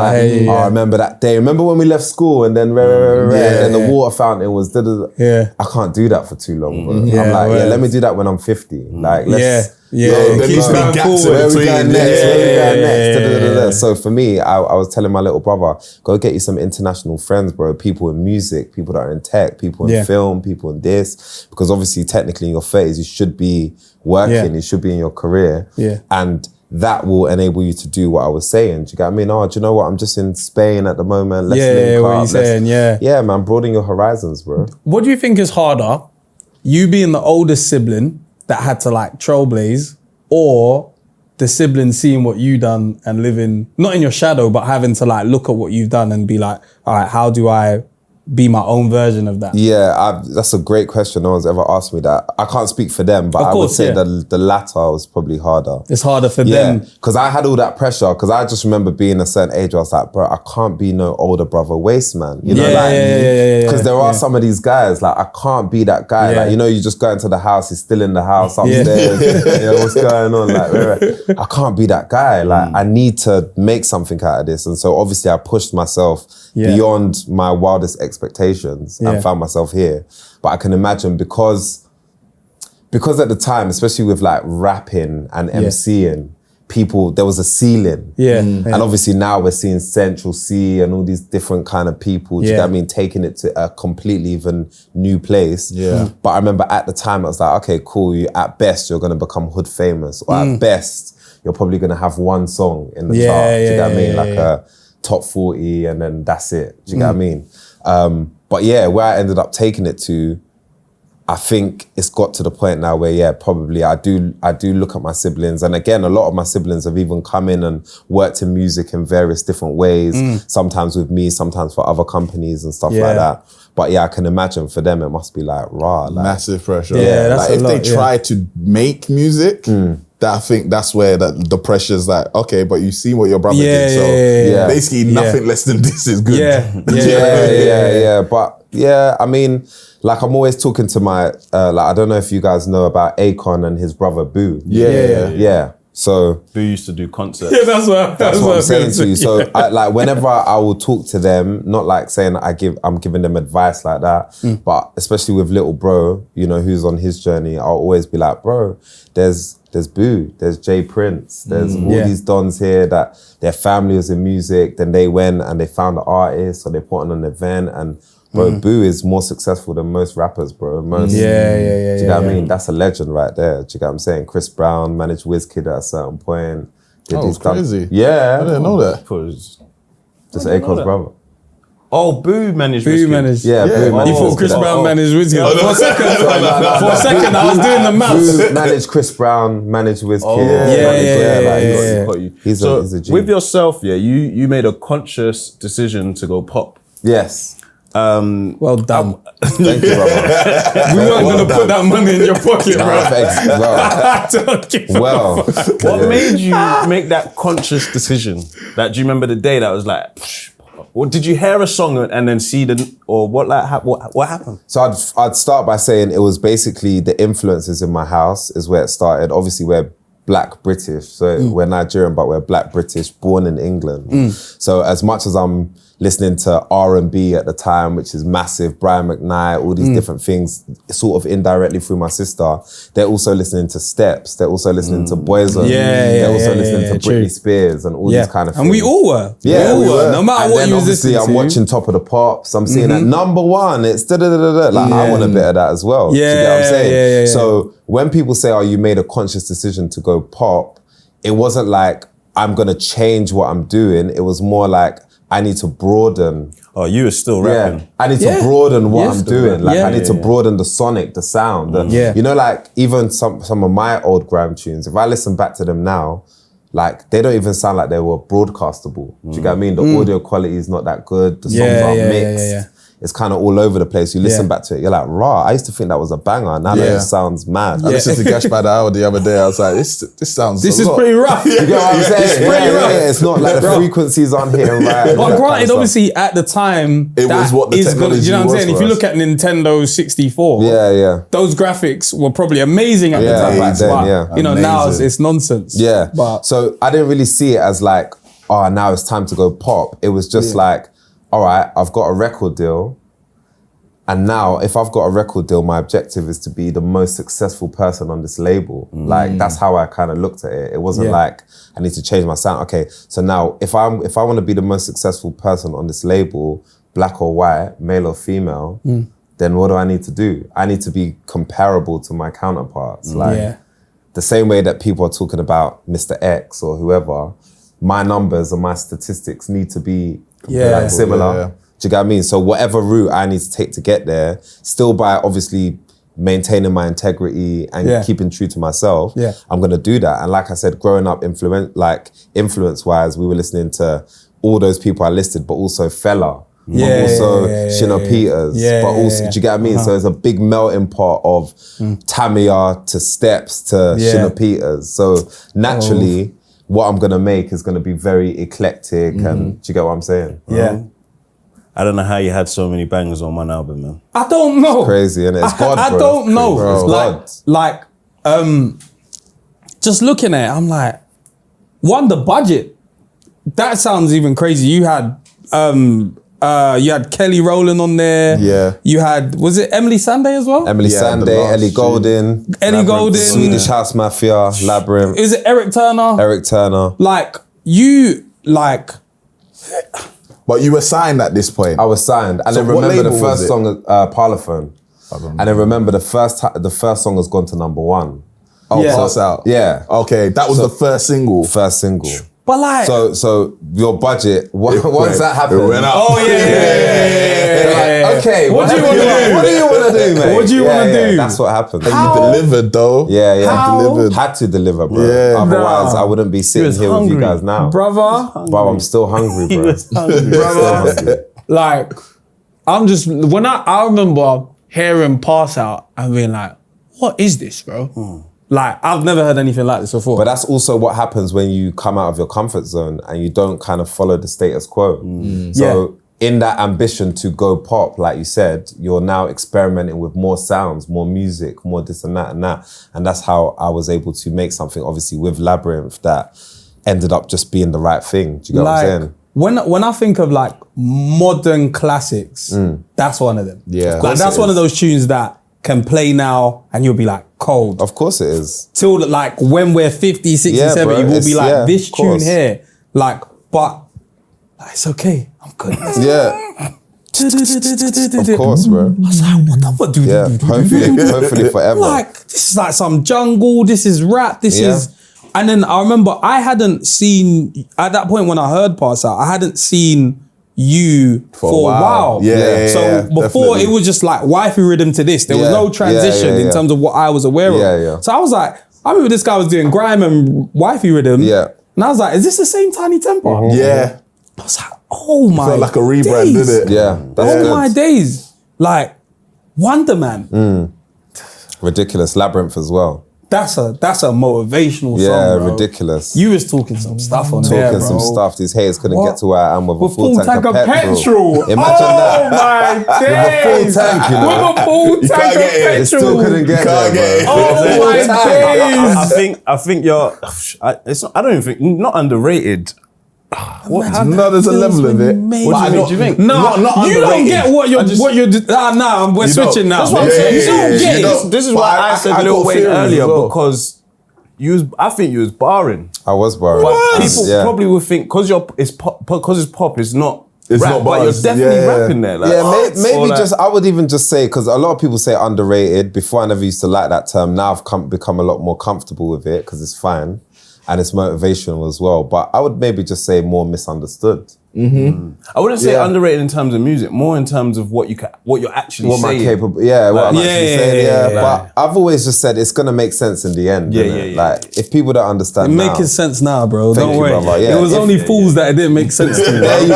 Where are they? Where are they, bro? You like, Where are they? What's my business? no one can bro? ever doubt your acumen, how savvy you are, how you guys did things. So whoever it didn't make sense to, it doesn't matter. Yeah, that's they your were the loss. It's fools, fine. bro. Yeah, it's all good. They were the fools. I think it ties in nicely into like the nightclub stuff you're on now because these songs were put. I was in Cov Uni. I'm hearing Yeah, of these course. songs. Yeah, bro. I would- Freshers and all that. Yeah, yeah. The whole year, not even just that Freshers Week.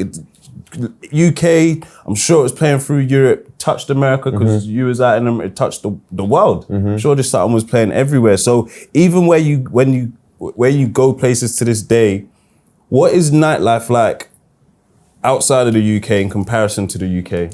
So it's kind of what I was saying earlier. Like for me, I'm in the business of creating sounds, and making people feel good and bringing people together. That's ultimately, in my 36 years of age, that's what I've concluded. I make things, if it's in my head, then it comes out, and then sometimes people love it, sometimes people hate it, but ultimately it brings people together, it makes people feel good. And obviously I've been very fortunate to do that in my career all over the world. So Brazil, Colombia, the UK, Nigeria, wherever you can think of, I've done it. And so I've noticed and concluded that this is a human need. Like we need music, and we need to be together around each other. And sometimes we need to like dance, like even if, again, just as African people, dance is part of us. What's like, if there's no dancing in our culture, is it even African culture? You get what I'm saying? So I obviously understand, sitting down, watching from the sidelines, obviously as a dad, as someone who's was still making music, but just very sparingly, jumping on the odd thing here and there. And then obviously building our studio during that process as well. I was just kind of like, okay, even though we've kind of gone through this pandemic, and then obviously that's now affected us economically, do you get what I mean? And affected our behavioral habits, there is still a human need for it, So in the same way, like, they'll say to you, okay, cool, this is the diet you need to follow. And then in like 5 years from now, they'll say, actually, we were wrong. You were wrong. That was killing you guys. We need to do this, like in whatever capacity, whether it's your daytime thing, do you get what I mean? And you shock out a little bit, get back to your house by 10 p.m. in bed, that's fine. But it's definitely like a human need. And going back to what you were saying about what's it like over the world, across the world, like I was saying, bro, like in Latin America, bro, they're still raving, bro. They're still partying. In Africa, they're still raving, they're still partying. So I think in a lateral kind of broad global way, do you get what I mean? Like I'm thinking of the whole picture, and just because we're going through this pretty distressed time, because it's a hard time now in the UK for everybody, like everyone's struggling. And, you know, I'm here talking about nightclubs, and there's so many other things going on in the world right now. Like it's a pretty scary time. So it's not like I'm not acknowledging that, but I'm almost thinking of future generations, and the same way that they're like, we recently had the lowest test scores for GCSEs and A-levels, and that was impacted by the pandemic, because they weren't going to school and they were doing Zooms and da-da-da-da. The same thing, I believe, has happened to our like nightlife culture. Do you get what I mean? So it's distressed currently, but there will be a time where maybe we're more prosperous, do you get what I mean? And you know, we have a little boom or something. And then people are bouncing back and enjoy, like, that's not the only way to enjoy yourself, but enjoying themselves in that way again. And because I'm in the business of music, I feel like it's partially my responsibility as much as it is of other artists to advocate for this, because it's a big part of our economy. And yes, you can, today you can make a track in theory, it can blow up, it can have 20 million views tomorrow, you could go to bed, wake up, 20 million views, it's happened, and then you could be playing at the O2 tomorrow, True. But 8 times out of 10, I won't say 9, because there's people that are breaking the mold. To me, from my perspective, 8 times out of 10, I will see that move, and then they'll try to do that move again, and it just won't work. Do you know what I mean? So the longevity is not there. No. So that's where I'm like, okay, cool. All these venues that are like 100 capacity, 200 capacity, where they're just in like Luton or Bury St Edmunds or Wolverhampton or Cov, like we need that as almost like test ground, 100%. And a place where you earn your stripes, where you get your 10,000 hours, like the same way that runs as well. Yeah, the same way that saying that'll happen. Though, the same way that a football player needs to like do his training and wake up at whatever time. Like that's what we need to be doing as artists, so that, you know, like you don't have these instances of someone performing and then, you know, sometimes I'll see an artist that maybe started releasing music recently, and then they'll be like, oh, I've got stage fright. And then their TikTok will have like 10 million likes. Oh, don't worry, we support you.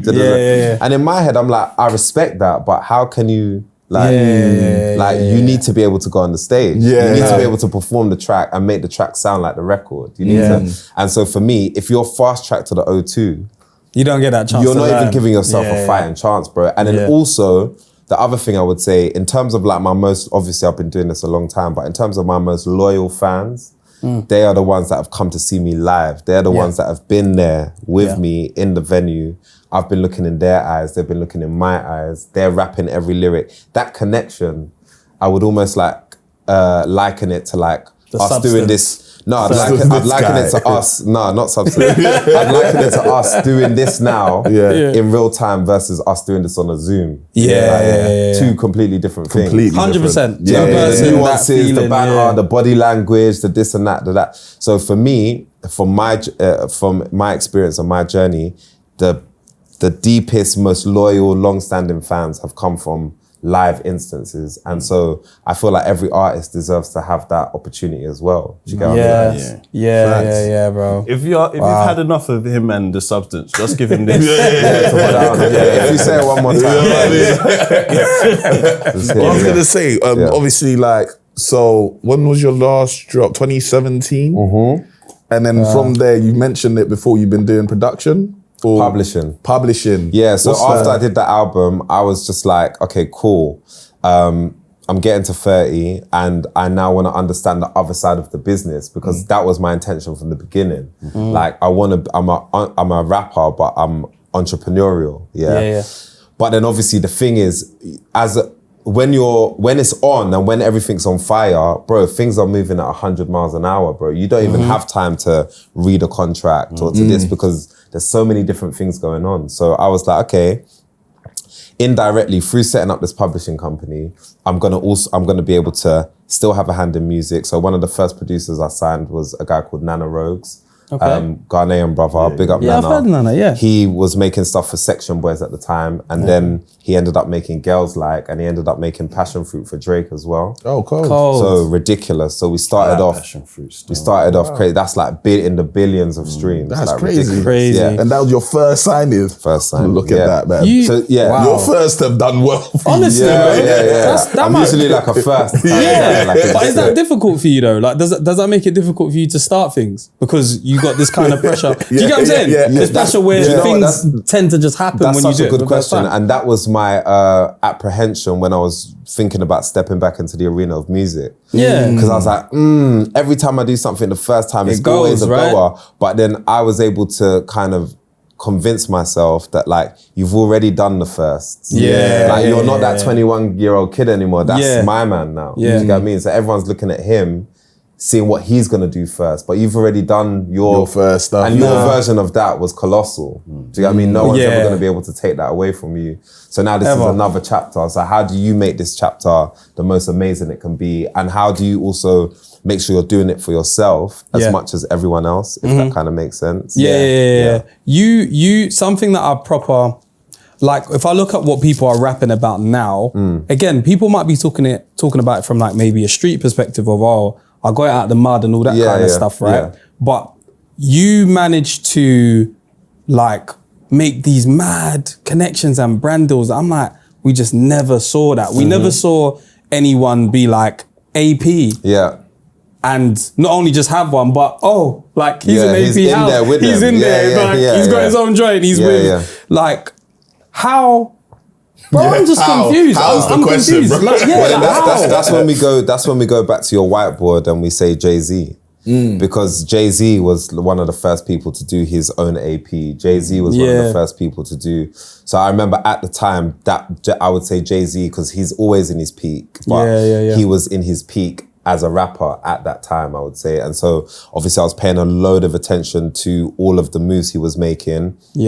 And then I think, to be honest with you, it was probably a combination of timing and just the way we presented the artist proposition. Like, it was, do you know what I mean? It was fashion leaning. It was, do you get what I mean? It was a bit more than just your stereotypical, whatever you want to call it. Do you get what I mean? With no disrespect to anyone. And so I think, like you said, there was some pop or commerciality in the thing that probably made people feel like, all these brands feel like they could work with me in some sort of way. And then again, what a lot of people don't realize is because I was one of the first in the UK, there was a pressure internally to not fuck it up for anyone else. Of course. And to keep that door open. And that's what, and the older brother thing. And that's what a lot of people do not realize, because now everyone's with AP. Do you get what I mean? Oh, yeah. Yeah, do you get what I mean? Of course. Or everyone's with this car brand or whatever. But I remember at the time, it's like you're the first and you're like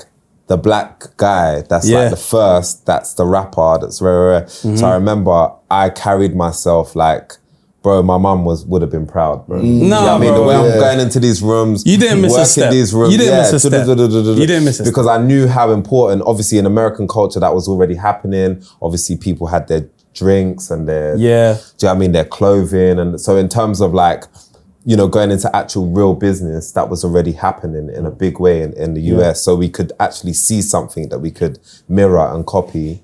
However, you know what the country is like as well. So at the same time, I know that one person could just fuck it up for the rest. And I've seen it. Like, there's some brands I've spoken to in the past, and I won't go into too much details, but they'll say, oh, we're working with this guy, and then he took a picture on social and he stood on his car. Like the car that we gave him, he stood on the whip. And in theory, there's nothing wrong with that. Do you get what I mean? We like that. Yeah, we like that. But the brand is like, yo, you're stepping he on stood on the whip. bro. So initially, obviously now, man's standing on all the whips. But back then, we've been living, man. Still, we don't think about why there's a panoramic roof, bro. Exactly. Why do you want to crack this glass? What's going on? But I remember at the time, little things, I'll just pay attention to things like that and be like, okay, cool, man.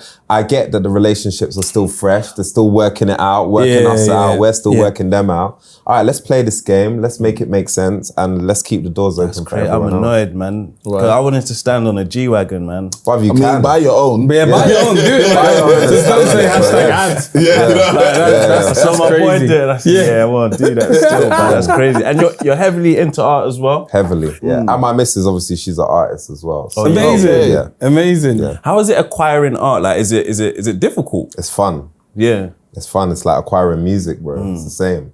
You find an artist you like, or you find an art piece like this one. Okay, cool. Who's this person? Okay, it's my man. All right, cool. Let me go on my man's socials. Right. It's wavy, man. I like what he's doing. All right, cool. Hit him up. Yo, bro, I saw this piece. How much can you do it for me for? Do it for you for 4 bags. Can you do it for me for 2 bags? Yeah, all right, cool. We'll do it for 2.5. 5 years later, it's worth 50K. Seriously, that same work. Okay, cool, man. That's what art is like. Not all the time. Not all the time, but again, it's like music, innit? So you buy and sell? I don't sell. Okay, I'm keeping that for my kids, man. They all sell it. Do you know what I'm saying? And also, a lot of people, like the kids will do it. You know what they say about the generations, but also a lot of people don't realize this art, without getting into too much detail. Obviously, everything should, in my opinion, should be, everything I do investment-wise is passion-led. So I have to like it first, even in music business. Like, I'm not gonna sign someone if I don't like it. Do you know what I'm saying? But a lot of people don't realize that with art, in terms of an investment, if you invest in the right pieces and you sit on them, you will probably get a better return from your art than the majority of all your other investments over a longer period of time. It's a long game. Long game, So I wanted to go back to the publishing thing because I wanted to understand. So like, you sign Nana, he makes the passion fruit. So where, like, what are you doing in terms of like, you've signed him? What is it that you've done to, do you know what I'm saying? To facilitate that, to help that. So essentially as a publisher, you are basically initially giving someone an advance. So you're giving someone an upfront payment. And you're saying, look, I want to have some equity in your work. Your compositions. So your composition. So if you think about old school music that was like on the sheet of paper, you know? Imagine it like that. So I want to have some equity in that, because I believe that even though you're doing what you're doing now, you could go on and make something crazy. And then we went one step forward. So that's essentially the transaction, But then we went one step further, and because we've always had studios, something that a lot of publishers don't necessarily do is provide you with a studio for free. So I'm thinking of changing that business model, but for the last since 2017 up until now, that was always my other incentive or perk. I mean, that's a great incentive for that me. is. So Yeah. we've got a studio for you. You don't have to pay for it. You can be in it 24/7, and you can make your stuff happen. If you've got a big artist coming in, you don't have to be in your bedroom anymore. Be sending beats. You can facilitate them in the studio. And then I would also say that other perk is the fact that obviously I've been in this game for a long time. I've had a lot of hits. Do you get what I mean? So I understand the game. I think I've got an ear for hits as well. So you've also got me in your corner. And it's a double whammy because we could make a song like we made Girls Like, that's on 300 million streams right now. 400 million, yeah, sorry. 400 million streams. So we can work together. Yeah. But then also, even if we're not working, because I always laugh because I remember hearing the Passionfruit instrumental in the studio bare times, bro. Crazy. And I was like, oh, what's this? Like, nah. I can't hear nothing. It's not for me. Do you get what I mean? So then, okay, cool. Then for someone else, it worked perfectly. I love the stories about what people passed on. Yeah. Because someone passed on pass out. Exactly. And so you heard something. I wouldn't say I necessarily passed on it, but I remember hearing it and being like, yeah, okay, that's obviously for someone else. Do you get what I mean? But yeah, so I think the perk of having me around as a publisher is obviously the fact that I am an artist. And so I tend to do things as best as I can because it's still business, but in like an artist friendly way. And I feel like I can empathize with the artist. I know what the artists or producers kind of going through at different stages of their careers because I've kind of been through it. Do you get what I'm saying? So that's how the publishing business works. And to this day, we've done stuff for Drake, we've done stuff for Chris Brown, for Alicia Keys, for Dave, for... Is it different people, right? producers, Okay, different producers. I was thinking, Nana's busy, bro. All different producers. For Sean Paul, did I miss anyone? Sean Paul. Anne-Marie, Mabel, Central C. Yeah.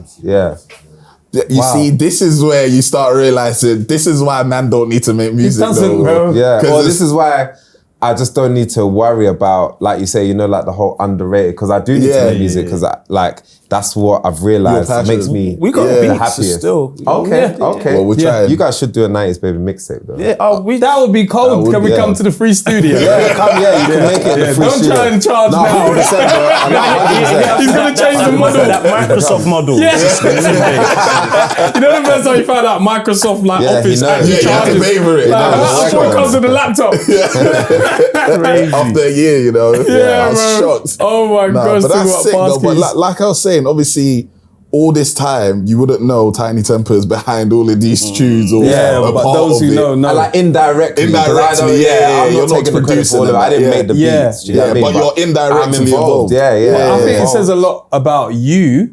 Because at any given time, if you was built in that way of everybody needs to know what I'm doing, you would just go out and shout. You would have been on the internet on the selfie cam like, yo, do you know what I... Because a lot of people crash out these days. Nah, like, whenever Drake performs Passionfruit, I just put a little fire emoji. I'm like, man. Run up them numbers, brother. This is great. That's crazy, man. That's cool. You like David Beckham. Huh? You like David Beckham? How do you mean? But you've got Messi basically on your team. Oh, yeah.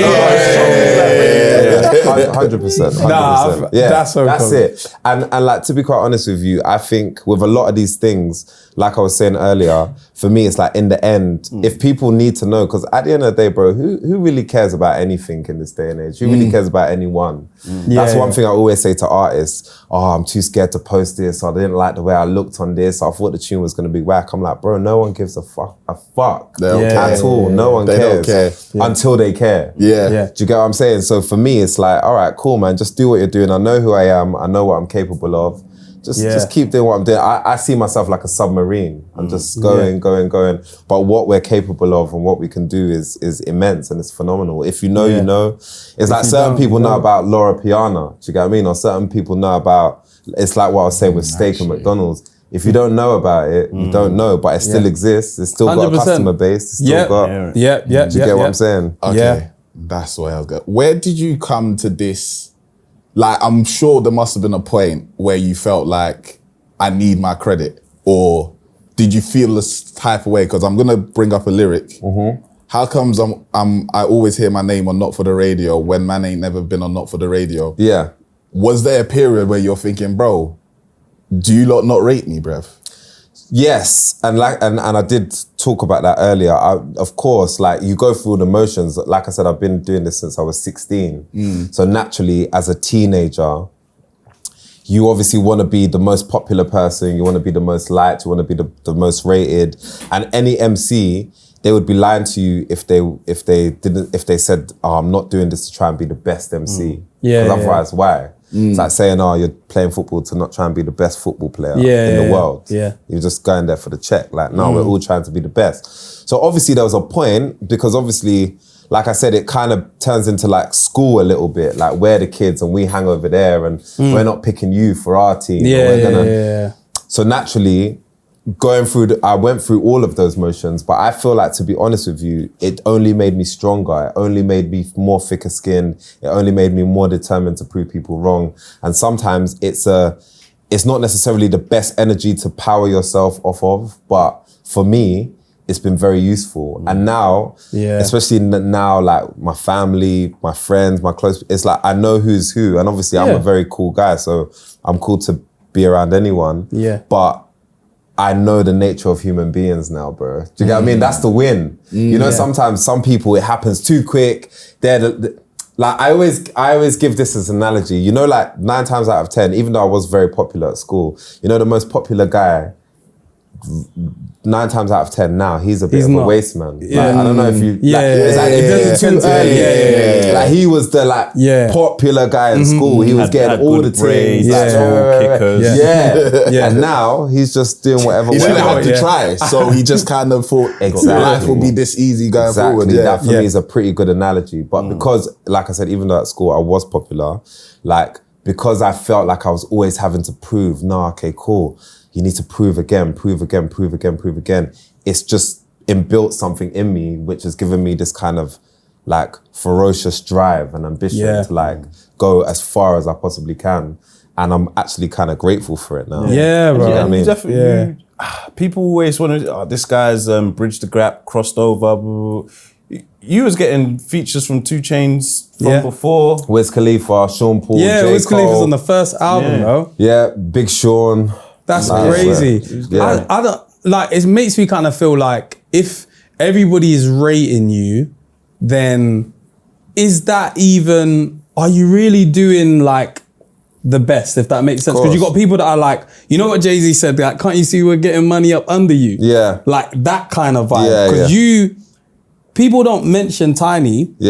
But you are immortalized in the game. Do you get what I'm saying? Exactly. Like, nobody can ever doubt it. Exactly. Like, you know when they say, oh, the best rappers, Jay-Z, like Tupac and that over there. Let's talk about these guys. But we know Disturbing London. Exactly. That's immortalized.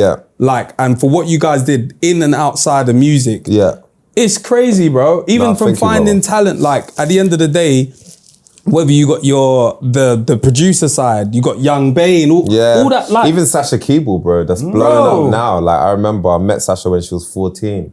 I was like, we need to sign this girl. And like now when I see what she's doing, big up Sasha, by the way. Like, obviously everything takes time, but she's killing it, and she's working with like Black from Atlanta and all these different guys, doing Tiny Desk and all these different things. It's like, okay, cool, I knew it. Like, I knew it. I've got something for you, right? So there's points where, you know, in being a trailblazer and in signing people, of course, you're going to have people that at some point are going to...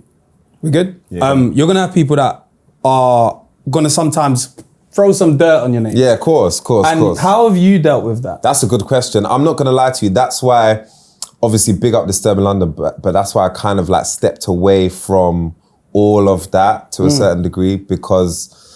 I think as an artist, when you're an artist that's trying to basically do business, you have to be very careful, because naturally as artists, we all get disgruntled by the label or by the manager or by this. It's you become the suit. Exactly. It's like the oldest tale of time.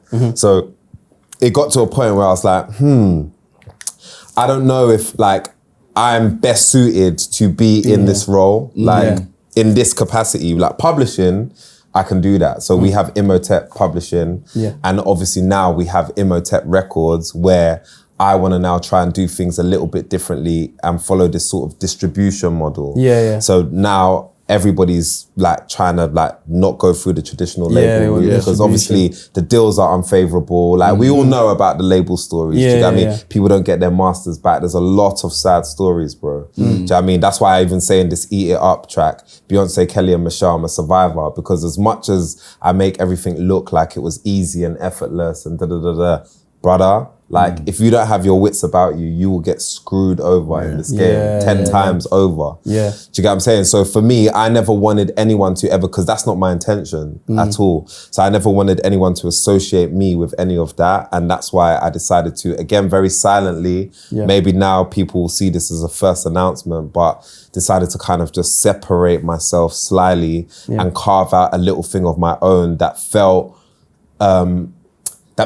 like a model that as an artist worked for other artists, if that kind of makes sense. Because like, I think in one respect, it's just amazing to be on both sides of the business. And obviously, naturally, you're gonna know what comes with it. But the difference with being angry at like a Sony for whatever, or Warner, is that they're corporations. Yeah, there's no face So for I'm that. angry at Warner, but when it's now Tiny, it's a whole Disturbing different London. thing. Tiny, your mum, you're this, you're that, you're that. I know you, bro. Here's a meme of you. Here's a picture of you. Here's a this and that and that and that and that. But then again, it's the same way that, you know, again, if we just go to our American counterparts, as we know, how many people has Jay-Z signed? How many people has Kanye signed? Did every single person work? Did everyone turn out to be successful? No. Nicki wants 200 M's from Jay-Z. That's what I'm saying. So it's like you can never really win once you start wearing that hat. And so I'm just navigating it. And maybe, like you said, that's why I don't make so many announcements, because I'm still, bro, when I see myself as a 36-year-old, as much as you know, there's a new generation out there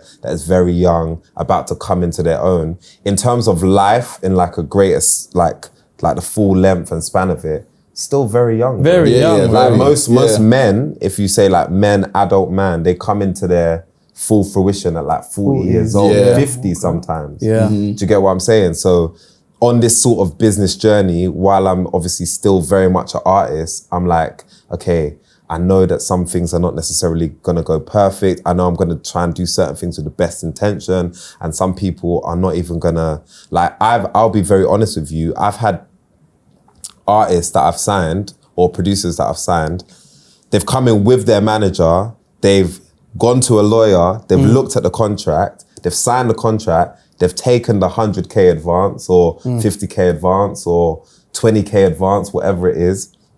And then 6 months later, they've come to me angry and they've been like, what's publishing? Crazy. And I'm like, huh?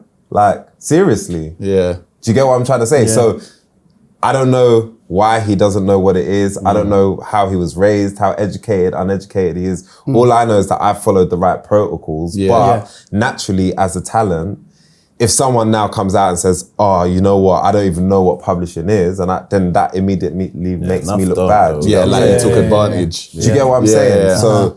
So I think, like, in this journey and where I'm at, I'm trying my best to find the perfect way to be able to do it. And obviously now, thank God, you know, for the majority of artists, they don't even need any of it, bro. That's just the truth. I'm looking into the camera and telling you, you can do this from your phone, from your bedroom. You can keep putting out stuff. If you want to do it that way, now is the best time where you actually don't really need third-party people. However, if you are looking for a career where you can be a global brand, global you artist, need a machine. you need a team, bro. It's just, do you get what I mean? If you want to be putting out your tunes, sometimes you get in the charts, sometimes you don't. Sometimes you make a mad money, sometimes you don't. But it's all on your own terms. You can definitely do that. But if you want to be Dua Lipa, Central C, this kind of person. Also, have you seen the way, you need a team. have you guys heard of, I think his name is Tim Does It?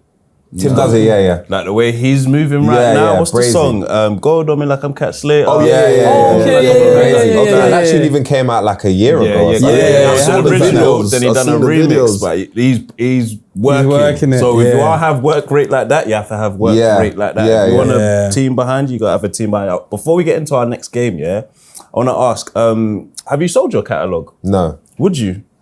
It all just depends, because I heard The Weeknd sold his catalogue for $1 billion. $1 billion? The other day, yeah. I don't know if you guys heard. But Yeah, but obviously his catalogue is ridiculous. Yeah. But it all just depends, man. It all just depends on like. Didn't Bieber do 74 million, or was that Future? I think he did 200 million. Yeah, 200 something. Future did 70 or something. Yeah.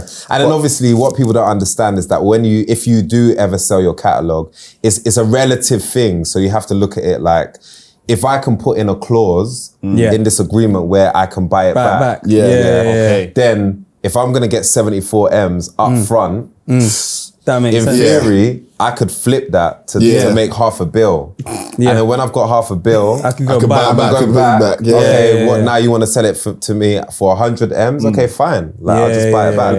So it all just depends on whether it makes sense and what your future plans are and what your the structure is. So basically, like, so where you like, if you own your catalog, the publishing is like getting your song on like WrestleMania. Yeah. EA, syncs, boom, boom, boom. So if you sell your catalog now, that's what they're doing to make money off it. Yes. Yeah. Cool. And then if you buy it back, then you could do that again yourself. Yes, you could do that again yourself. Yeah. Calm Stage. All right, then I'm gonna hand you this whiteboard again. Cool, brother. We're gonna go through a blind ranking game. All right, cool. So you're gonna do 1 to 5. Yeah.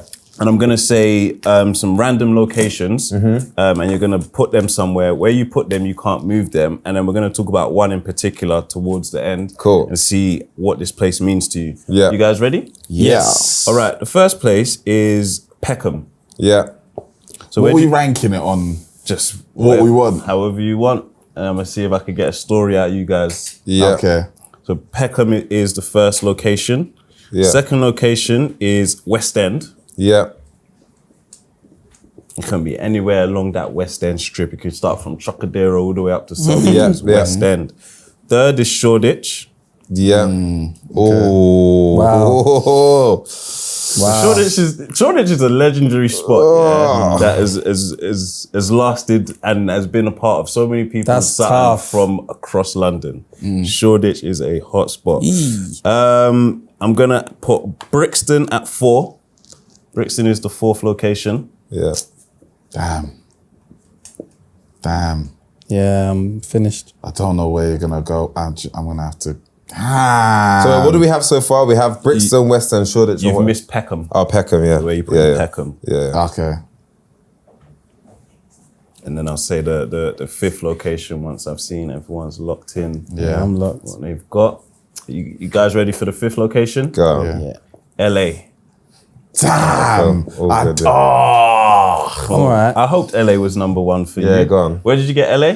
5. Ooh, 2. 2. Okay. Damn. So we've all been LA. Yeah. Yeah. Now we'll start with LA. What does it mean to you? What So- have you been up to in LA? Great question. So LA for me I see LA as the capital for the music industry. It moves, so sometimes it was New York and then for a while it was Miami. Yeah. But when I first went to LA, LA was the capital of the music industry. So that's when you realize, that like America is like #1 territory just because of sheer size, sheer population, all the amount of different states, etc. Like some of their states are as big as our country, right? So you realize, wow, we're like kind of small fry. It's like when I go to Sweden, the biggest artist in Sweden is a relatively sized artist here, if that makes sense, or compared to an American artist. So you start to realize that, okay, it's like when I said the thing about traveling. Yeah, you think London, South London is your world. Okay, I'm gonna go to this shop. I'm gonna link my friend here. But then now you start to see, okay, these are the execs. I'm actually signed to Warner UK. Warner is here. I'm actually signed to Sony UK. Sony's Japanese, but like I'm actually signed to Universal. Universal is there. Their main office is there. This live agency that I'm signed to that helps me get bookings, their main headquarters is here. Over there, And then obviously that's the place where, like, similar to West End, it opened my eyes in the sense of like consolidating and reaffirming the fact that like the journey I was on was becoming real. Because now I'm going to this restaurant and Quentin Tarantino's in the restaurant, or now I'm going to, and it's just normal. Do you get what I mean? So, and then you're kind of seeing a lifestyle that, even though I made a conscious decision to like not want to move to LA and not live there, because I could have and I still could, but like you end up seeing an alternative lifestyle to the one that you've lived, and you're like, rah, okay. Like, you can actually drive a pink-coloured Porsche in LA. It makes sense. The sun's shining, this and that. I still ain't seen a Cybertruck here. When we was in LA, I was seeing Cybertrucks everywhere. People were just getting... You're not even allowed it here. You're not allowed It's not legally allowed to be driven on this road. UK. That's what I'm saying. What about you? What's your stories for LA? But that's how I saw LA, and that's what made me think, damn, I could actually make it. Like, the fact I'm here, I could make it. LA was lit. So I got into a conversation with some. You guys remember the convo I was in that night? Which night? Oh yeah, you was talking to someone. Yeah. LA, like, at the time, and that's why I like New York. Oh, the guy in the street that we were trying to get rid of. This guy was not taking the hint. He wasn't. Normally it's me. Normally it's me that's talking to like the I was just random having a person. conversation. I don't know, man. Everyone's got. You see, LA, you got the walk of.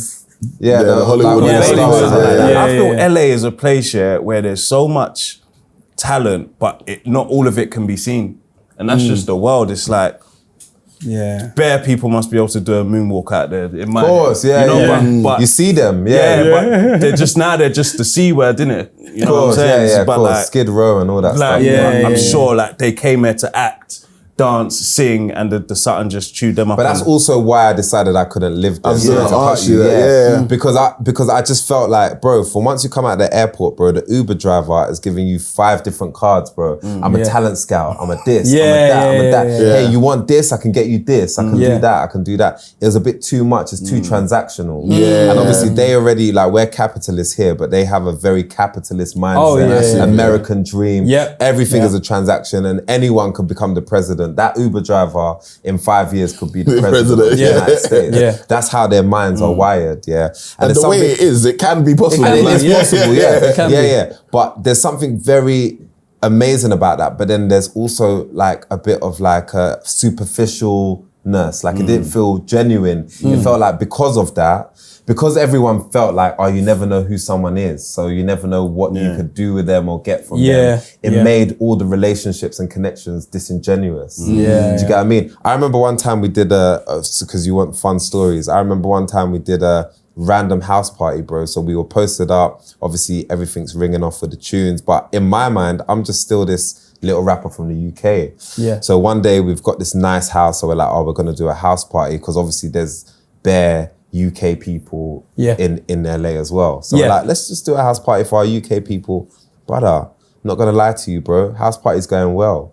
But it gets to like midnight, bro. Doorbell rings, and then it's like Lewis Hamilton shows up. Then after I'm like, what? Then 1 a.m. doorbell rings again, bro. No, we went out. Okay, so we went out. Then we're like, okay, cool. We're at One Oak. We're gonna do this after party after at ours, So I saw Travis Scott in the club. So I was like, oh, Travis, like, by the way, West Hollywood, we're gonna do something after. So here's me. After party's going well, bro. 1 a.m., bro. Travis Scott, told everyone. Big Escalade, bro. Bare cars. And then I open the door. I'm like, shit, it's Travis Scott. Then he just goes, oh shit, they got a pool, man. They got a pool. And then he just runs through the house, jumps into the pool, and then just bare people follow him. So I'm just thinking, raw, but then you start to realize that in their culture, this is just very normal. And it's kind of personal, but impersonal. It doesn't matter. Just because that's happened, it doesn't mean that like now that's you guys are brethren. It just kind of is what it is. And so I guess coming away from that experience, obviously I had an amazing time, made some amazing connections, but you get back to Britain and everything feels a little bit more like real. Like, if I don't like you, I'm going to tell you I don't like you. If I'm not interested, I'm going to tell you I'm not interested. Whereas in America, I'll be going along with it, or LA rather. Just in case. You never know. I don't want to leave the door ajar.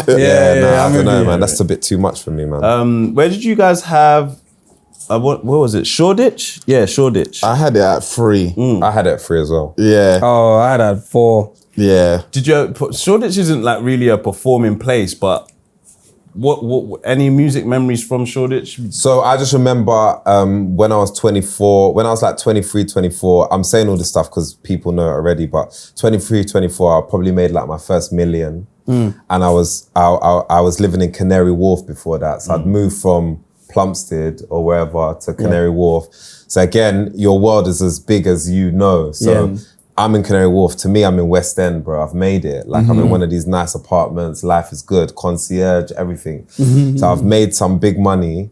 So then after I'm like, okay, I need to stop renting. I need to buy, because obviously I've seen my parents do that. Yeah, I need to buy. So I remember Alexander McQueen's house was on sale. Yeah, but it's in Hackney. Yeah, so there's a yard. So there's that yard that I'm looking at, but it's in Hackney. Obviously, I've come from Plumstead. I'm early 20s, so I'm still conscious of like roads exactly. Who lives around here? He might have been good there, but you get what I'm saying? Yeah. And then there's this house in Islington, and they're on for the same price. So I remember I get to Islington, I'm like, yeah, man, this is a bit of me. Nice area.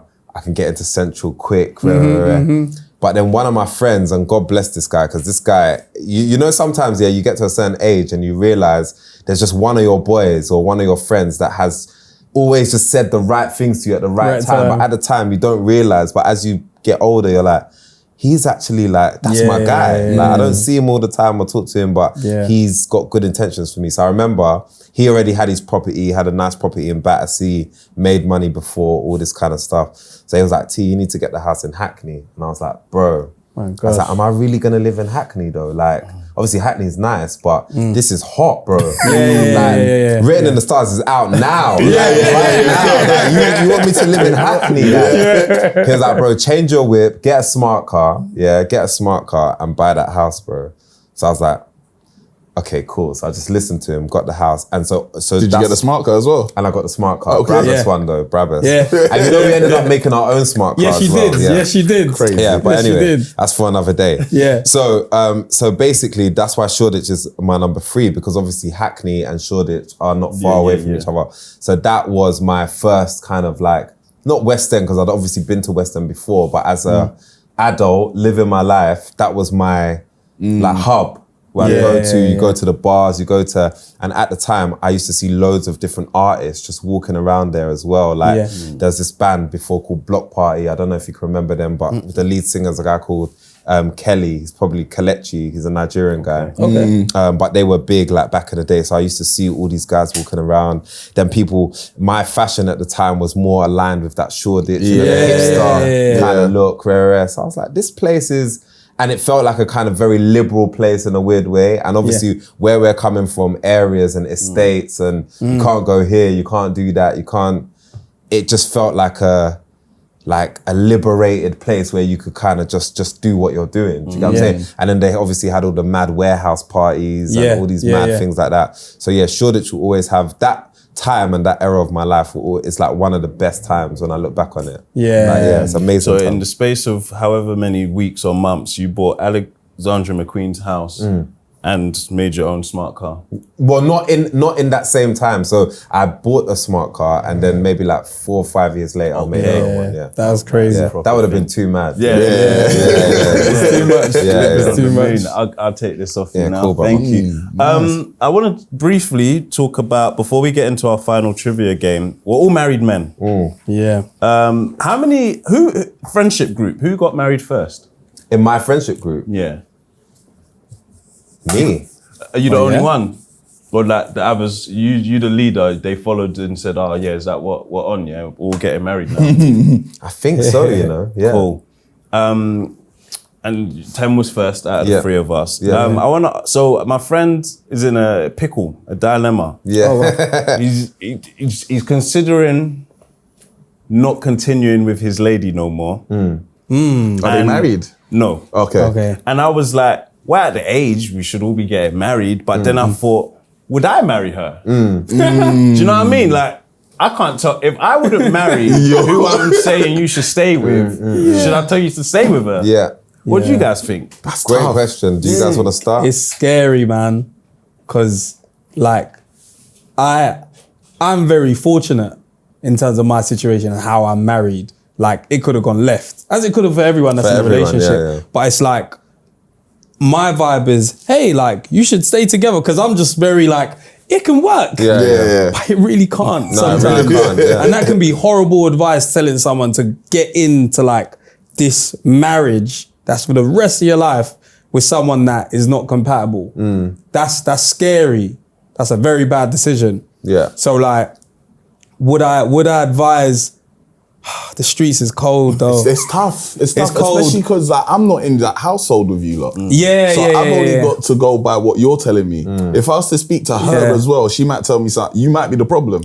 Do you know what I mean? Yeah. So it's one of those things where you can only advise on the information you're given. So if I'm only receiving it from one side, I can't really tell you whether to marry or not marry. Yeah. Do you know what I mean? I would kind of echo what you're saying, and I would also say, like, my bit of advice that I give to my friends is if you're not married and you're already arguing, and if you don't have kids and you already are arguing, and then you've even argued to the point where you feel like you don't want to be with her, you should definitely listen to yourself, because some people think once you get married, it's like a perfect, like, you know, you go into like this perfect life, but essentially we're all imperfect, we're all flawed beings, we're all growing over life. Do you get what I mean? So who you were at 21 or 30, do you get what I mean, when I got married to now, like you change, you grow, you learn new things, you want to do new things. Do you get what I'm trying to say? So I always say to my friends, if you're already arguing and it's like you guys have been married for 10 years already, then you should definitely rethink the whole thing, because again, like the world is a big place, man. And I'm all for like I'm all for taking as much time as you need, especially with the amount of knowledge, information, access we have. I'm all for taking as much time as you need to find that right person. And when I was settling down, I think I had loads of older, wiser people advising me, and it's almost like you need to look into, okay, do I want this woman to be the woman, the mother of my kids? Yeah, is she going to be a good mum? Yeah. Do I like their family? Do you get what I mean? Do I like their family? Do I like their family's culture, their morals, their principles, like their texture as people? Because my kids are going to be around that all the time. Do you get what I'm saying? So I am usually very surprised when people haven't done, let's just call that due diligence. They haven't done that and they're ready to rush into something that obviously you could always get divorced, but again, culturally, that's not really why would you get married if you feel like you could potentially divorce? So for me, if you're going to go into something that's kind of meant to be everlasting, you should do as much due diligence as possible.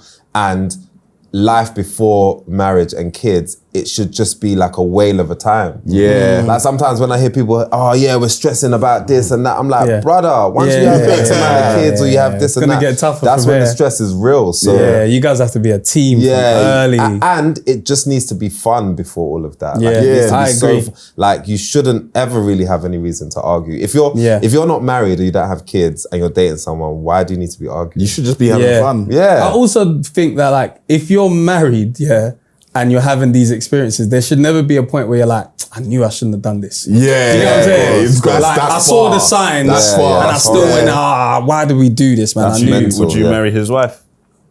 She's a lovely woman. I'm happy with mine. That's a crazy question. But I'd marry yours. Imagine if I'd marry yours. I'd marry yours. It's crazy. No, she's a good person. I can understand why you guys are married to who you're married to. Do you know what I mean? Yeah. What did your missus do? Because you know you're tiny temper at the end of the day when you're getting married, like, and you're having children. So you're now. I would like to think that you're a catch. You're a catch, right? I'm up there. You're up there, right? So you're going to be super careful about who you're going to settle down with, especially children. Like we, as all men that are married, we know that the child is even more deeper than the marriage. Obviously, that's blood. That's for life. Blood in, blood out. That's really for life. So. What did she do? Like everybody has them moments where you're like, I need to keep her close. I need to take her serious. Out of everyone that might be around, I need to really lock in with her. What was that moment for you? It's a good question, and obviously it's personal, but I would divulge a little bit. It could help some men out there because it to will just help. see stuff. It will help. And it's real. So again, as like the sort of person I am, I've always taken advice from elders. That's just always been, maybe because I didn't have an older brother. Do you know what I mean? So I've always looked to that. He's 4 years older, he's 5 years older. Brother, like, what's this and what's that? So I remember one of my elders, if you call it that, was like, the girl that's meant to be for you, she's gonna choose you. She will choose you. Right. You're obviously ultimately gonna choose to marry her, but she will choose you. And I remember, again, without getting into too much detail, like we met like quite young. So I think she was just going into uni, and then I would have been like maybe 22 or something like that. And she was just going into uni, and I remember being like, I like you, but you're going to university, and I'm like me. So if you're gonna go into university, this doesn't really make sense. Like, do your uni, have your fun, and if the stars are meant to line up, the stars are meant to line up. And I remember one day, bro, she just came back. Like, she just, after uni, she just came back. And I remember one time, I can't remember all of the details like that, but I remember one day she was just like, oh, I'm gonna come to see you. She came to Alexander McQueen's house. Tiny Tempah's house. Yeah, Tiny Tempah's house. And like, she was just there. Then after I was kind of like, okay. I don't mind if you stay here for a bit longer. Yeah, I was like, all right, cool. Seems like it kind of makes sense. Let's just go from here. And then obviously the rest is history. Yeah, that's amazing. But I think, to kind of get, like, just to make it more succinct, I think, like, there's so much out there, and I think more than ever, again, with social media, there's so much distraction, so many, it must be the most difficult choice in the world to make. But any advice I'd give to my brothers out there is, obviously, you have to obviously get with someone that you love, but you have to make sure that they love you. And obviously we can go into more details kind of off the record, but it can't be a thing where, because there's so many guys where I've met, and it's like, when I'm looking at them from the outside in, it's like, rah, like the love doesn't feel equal. It's almost like he loves her more, like maybe she's a baddie or something, and he's just happy that he got a baddie because he couldn't get baddies from school or something like that. He's happy. You're safer if the woman loves you more. You're safer. Well, I don't want to say it like that. I want to say it, but the reason why... I don't want to say it like that. No, maybe you don't, but the reason why, and it's not from a sense of, oh, you shouldn't love your woman as much. It's just a sense of, as a man, I do dumb things. And as a man, let me bring it back to my point of view. As a man, I think your emotions are more, or should be, I can't speak for everybody, more measured. You should be more stoic. Yeah, so I read all these books on stoicism and all of that, you know, not concerning yourself with things that you can't control and all of this kind of stuff, being stoic in your approach. And so I wouldn't say that they have to love you more, but maybe the way that they show you love. Yes, okay, cool. I like that word might be more, but you love them equally, but just in a different kind of way, in a measured way. Do you know what I mean? Where, you know, if the house is going to burn down, I'm still, I've not lost my head. I still know that we have to do this, put the blanket here, get everyone out one by one. Like, you have to still be measured. Their love has to be very patient. Yes. Because I'm not an idiot, but like, I look and I'm like, you have to really see past some of the silly things I do or whatever I'm doing to still see that person you originally saw. And I'm like, not to say I couldn't do the same, but I just see the nature of women is very different from men. Tolerant, and very that tolerant. Tolerance is like, I'm like, what? Even the way they can handle the kids, I'm like, wow. Like how can you even do that and still have the capacity? Like, the capacity of their love is different. It's incredible. It's different. And someone said this to me that, again, was really poignant. They were like, you know, with the opposite sex, it's like, he believes in his theory, this is his theory, by the way, but he was like, I believe that they're multipliers, right? So if you give them something, if you give them good, they're going to turn it into great. If you give them a seed, they're going to turn it into a child. If you give them a house, they're going to turn it into a home. They're multipliers. But it's the same way, if you give them stress, they're going to give you hell. So for all the guys out there watching that, I remember personally, that really helped me, because it made me kind of change my perspective on like day-to-day life in a sort of relationship.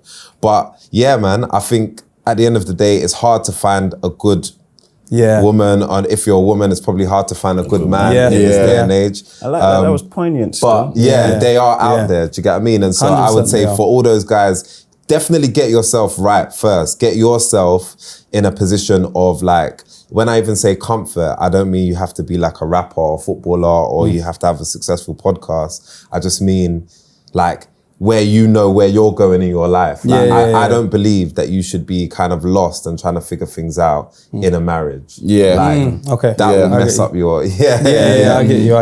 You can't seem unsure of what you're doing or of who you are or where you're trying to go, because that's not gonna work. So get yourself right first, and then when you're right, your whole mind will change, your whole perspective will change, and then go out and look. And then obviously when you're looking, know that of all the people that you meet, the one that's there for you is going to be the one that's like not crazy on your neck like a psycho. Like, yo, I want to see you, but someone that like, regardless of what happens, regardless of how much time passes, they're just always there, there. Then you can look amongst all the noise and be like, okay, that's the one. Yeah. With new music, before we get into that, obviously, like you're making music again. Yeah. Why now? Good question. So, like I said, it was my hiatus.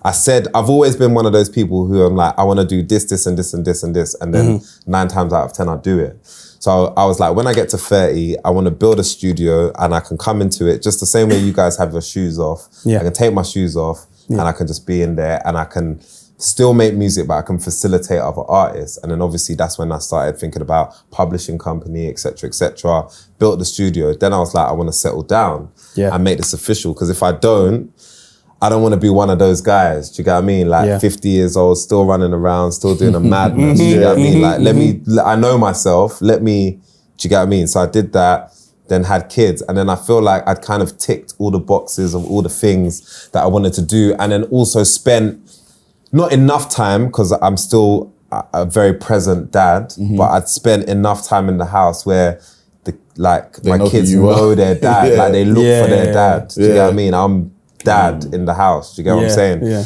So then it's that. Then obviously, like I said, post-pandemic, then obviously all the nightclubs like closing. So I'm like, okay, cool. There's a real message here that I can actually come out with and talk to people about that is important to me and important to the music industry. And then also when we were in that studio, like, because I've been doing a property show as well. So I do a property show for Channel 4. Again, that we co-produce with a production company called Avalon, called Extraordinary Extension. So I've, like, over the last 4 years, I've been going to all these amazing houses. Some of them are like houses maybe we grew up in or whatever, like a semi-detached, like 1930s, but some of them are like these big mansions. And I'm watching all these couples, some of them retired, some of them with a big family, doing up their house. So when we bought the studio, obviously I spent a ton of money on it. And then I was like, we need to save costs. So we need to like do all the DIY ourselves. And I've been watching it, so I think we can do it. So I'm doing all this DIY, and then we've now got 5 studios. So we've got like a complex of like 5 studios, and then we've got a big green screen room as well, You guys will see it. And so I remember there was a point where I think I was like sanding some walls or I was painting, and there was some rapper in one of the rooms making bangers, bruv. Bruv, the stuff that was slapping out of that studio, my man spitting. And after, I remember I was holding the sander or I was painting and I was like, wait, have I been tricked? Like, have I been tricked out of my position? What's going on here? Like, this isn't making no sense. So I was like, okay, cool, this feels like a good time. And then also just being completely honest as well, making stuff that you feel happy with and comfortable with. Do you get what I mean? So again, going back to our analogy of art, this guy probably did a million versions of this and then was like, nah, this is the one. Do you get what I mean? This is the one that people need to see. And so there was a combination of that as well. Like, I've made enough music now where I feel like the body of work is there again, and it feels like a body of work. And then I also feel like the music is good enough for people to hear. Cool. So the song you performed at Love Island, so I was watching Love Island, I watched every episode, and I said, TINIE TEMPAH's performing at Love Island first. I said, all right, cool, he's back outside. Is that the song you dropped a video for? So that's the song I dropped a video for maybe 3 weeks ago, in a restaurant. I don't know if you've seen that. And you said you got 2 restaurants? Yeah. Okay, so what cuisine is it? I've basically maybe exaggerated and said that the restaurants, but they're basically like chicken wraps. So I've got You got chicken? He said, I may be exaggerating. I'm vegan. This calculated man may be exaggerating. But we essentially have 2 food spots. So we have one in Fulham, which is basically in the Fulham Pier. So it's like it's attached to Fulham FC Football Club. At the back of that, and then we have one in Box Park in Croydon. And the brand is called Wraps. Yeah. I haven't been there yet, but I'm gonna check it out. Just like rap inspired wraps, basically. So there's like a JME, which is like a vegan one. Do you get what I mean? There's an African Giant, which has got a bit of like jollof like accents in it. When did it get there? When did we put it there? I think Raps has been going for like 3 or 4 years. I've never seen this. Okay. Well, that's it. Is it on He's in Croydon as well. Is it on Deliveroo and that? Yeah, for Croydon, yeah. Yeah, because I live there, so I get stuff from. Yeah, you should. Spots It's on Deliveroo. All right, cool. Wow. And you got more music dropping. You got a song dropping this week or next week? Got a song dropping today. Okay. But it's just a feature with it's Den Reed's song called Let Him Go. And I'm on there with Bugsy Malone. So that's dropped today. We literally shot the video 2 days ago. So it's dropping today. And then I've got another single coming out in like a month's time. But yeah, I've got bare music coming, man. Like at this stage, I just want to have fun with it, put out what I like. We're in a time of streaming now, which is amazing because it's like the music can just keep on streaming even while you're sleeping. It's just, do you know what I mean? Gathering more and more momentum. So yeah, I just want to carry on putting out music, but there's so much more to come. Would you do a live stream like? What's that? For your music. What's that game? What game? What's that game your cousins play? Which one? Fortnite. Oh, they do concerts. I would love to go on Fortnite. We're talking to them about that stuff. Yeah, that'd be cold. Watch this space. Yeah. Do you get him? So you know about all do you know what kids? I get? I'm bad because I have all the game consoles, bro. I have every game you can imagine, but bro, I just don't have time to do it. It's funny because me and the missus were talking yesterday.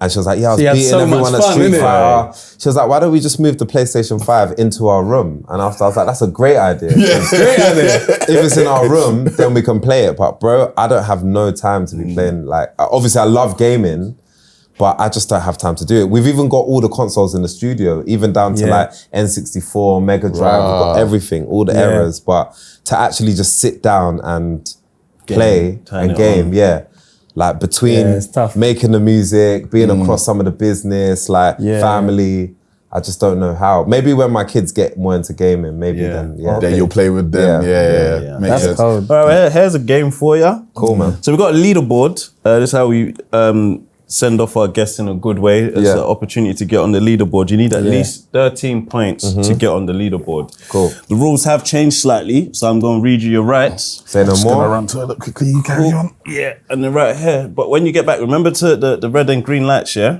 Oh yeah. Cool. Yeah. So you got 4 lifelines. You got skip. If you skip, you don't lose a point.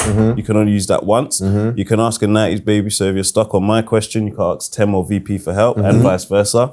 You can change the question one time. So if you're stuck, you can ask for a new question. You won't lose a point on changing the question. But if you get that question wrong, you will lose a point. You got multiple choice one time. So if you're stuck, we'll read you 4 possible answers. Hopefully you pick the right one. Cool. I'll hand you that so Thank you, remember Yep. your rights. And you start with 10 points. Yep. And then I'll explain things more as we go along. Cool. So the first question is, which rapper has an album called Conflict of Interest? J Hus. Incorrect. It was Gets. Yes, that's it. Damn. It was Gets. Question 2. How many colors are in the rainbow?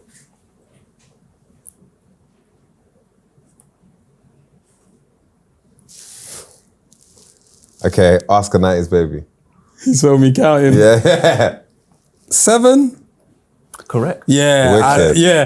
can't even remember the Wicked. thing, but I just Wicked, remember when it wicked. went to I Can See You. Maybe I was thinking it's 7. That's what I was trying to, I was singing the song in my head as well. 7. Okay. We'll go with this one. How many passenger terminals does Heathrow have? 5. 4.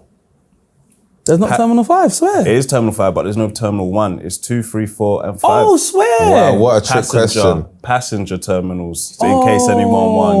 Yeah, okay. So yeah, Wow. a trick question. Trick question. That's a doozy. They're trying to get me like that. Because he said 5. Yeah, he rushed. Wow, with confidence as well, you know. I fly all the time. You can't tell me. I thought Alex gives you this one, say no more. That was a good one still. Okay. How much are Nike 110s now? So Air Max 95s. If you go to Nike, the normal retail price for them. 180, 150, 180. Close, 175. You guys let me have that, man. Yeah. Let me have that one, 180. Nah, you're close, you're close. But because you got them on as well. Yeah, I should know. Yeah. Damn, But you don't have to know. Nah, fine. You don't have to know that. All right. What WrestleMania did your song first get? synced for? 27. Well done. Goodness me. Doing that for the phone. And what year did Alexander McQueen pass away? Great question. 2009 or 8? 2009? Incorrect. 2010. You was close. 2010? You was close. Oh, you was close. You was close. On to VP. Okay. You've done yours already? Yeah, Rah. yeah.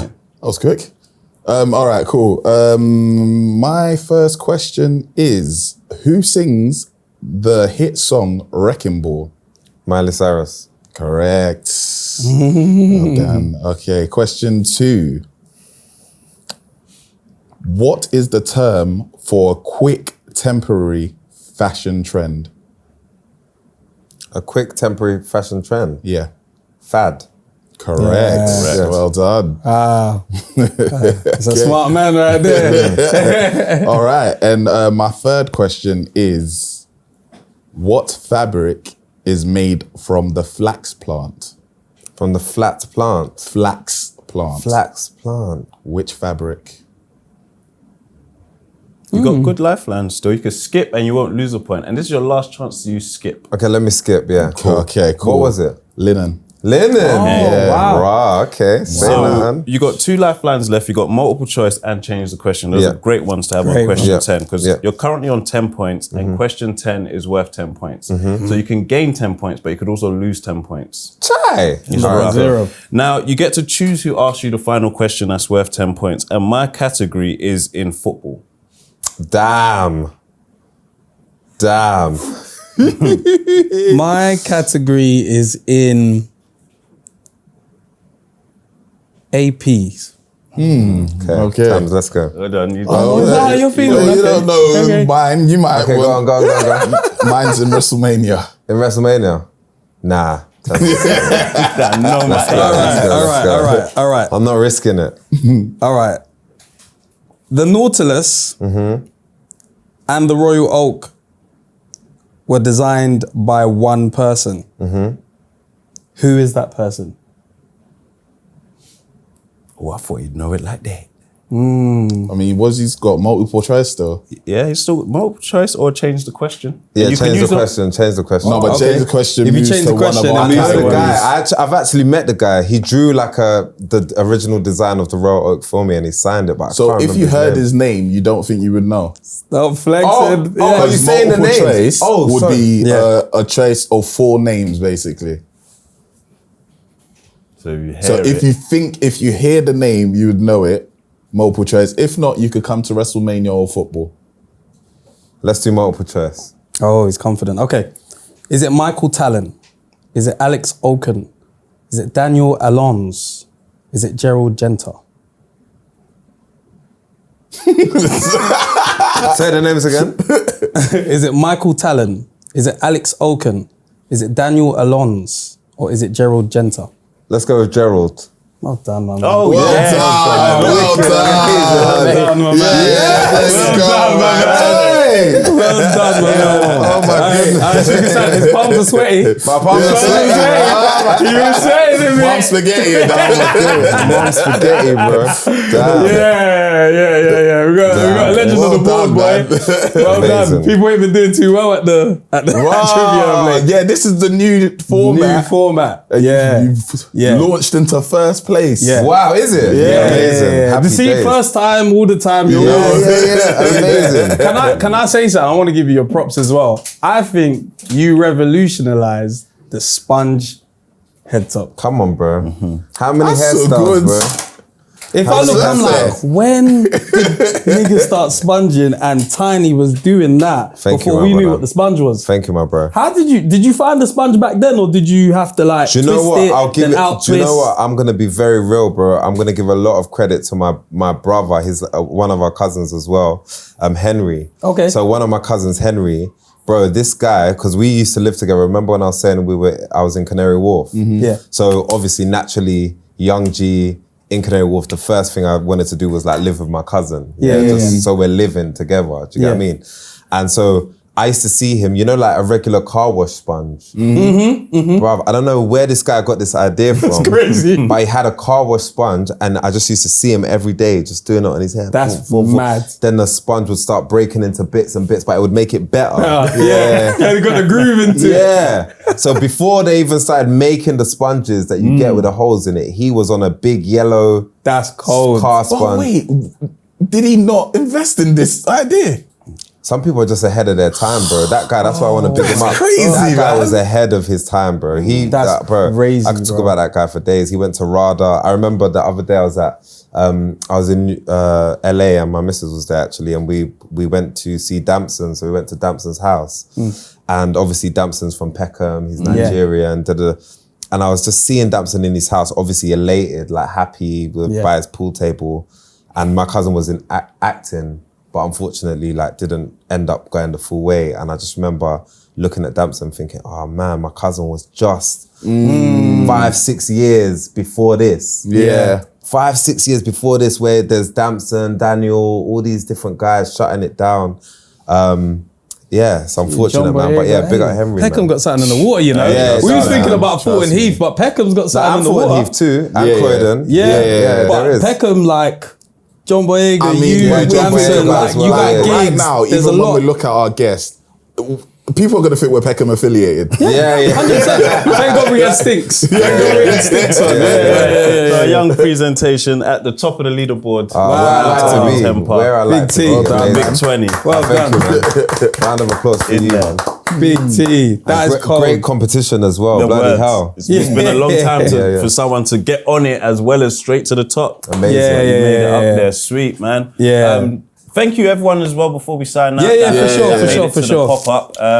Oh my God, the pop-up. Jesus There is going to be Christ. more merch available online and more things coming. But again, before we get out of it, anything else you want to let the people know you're No, working just on? thanks for having me, man. Thank And you. Yeah, next bro. pop-up, make sure you invite me as well. Say no more. Yeah. We actually sent we like personal you. Asking me invites. why I wasn't there. Did I get invited? we didn't invite No, you. man, your We put it on missus- social media. I'm gonna tell you, missus Yeah, I know what you Why were you mean. there?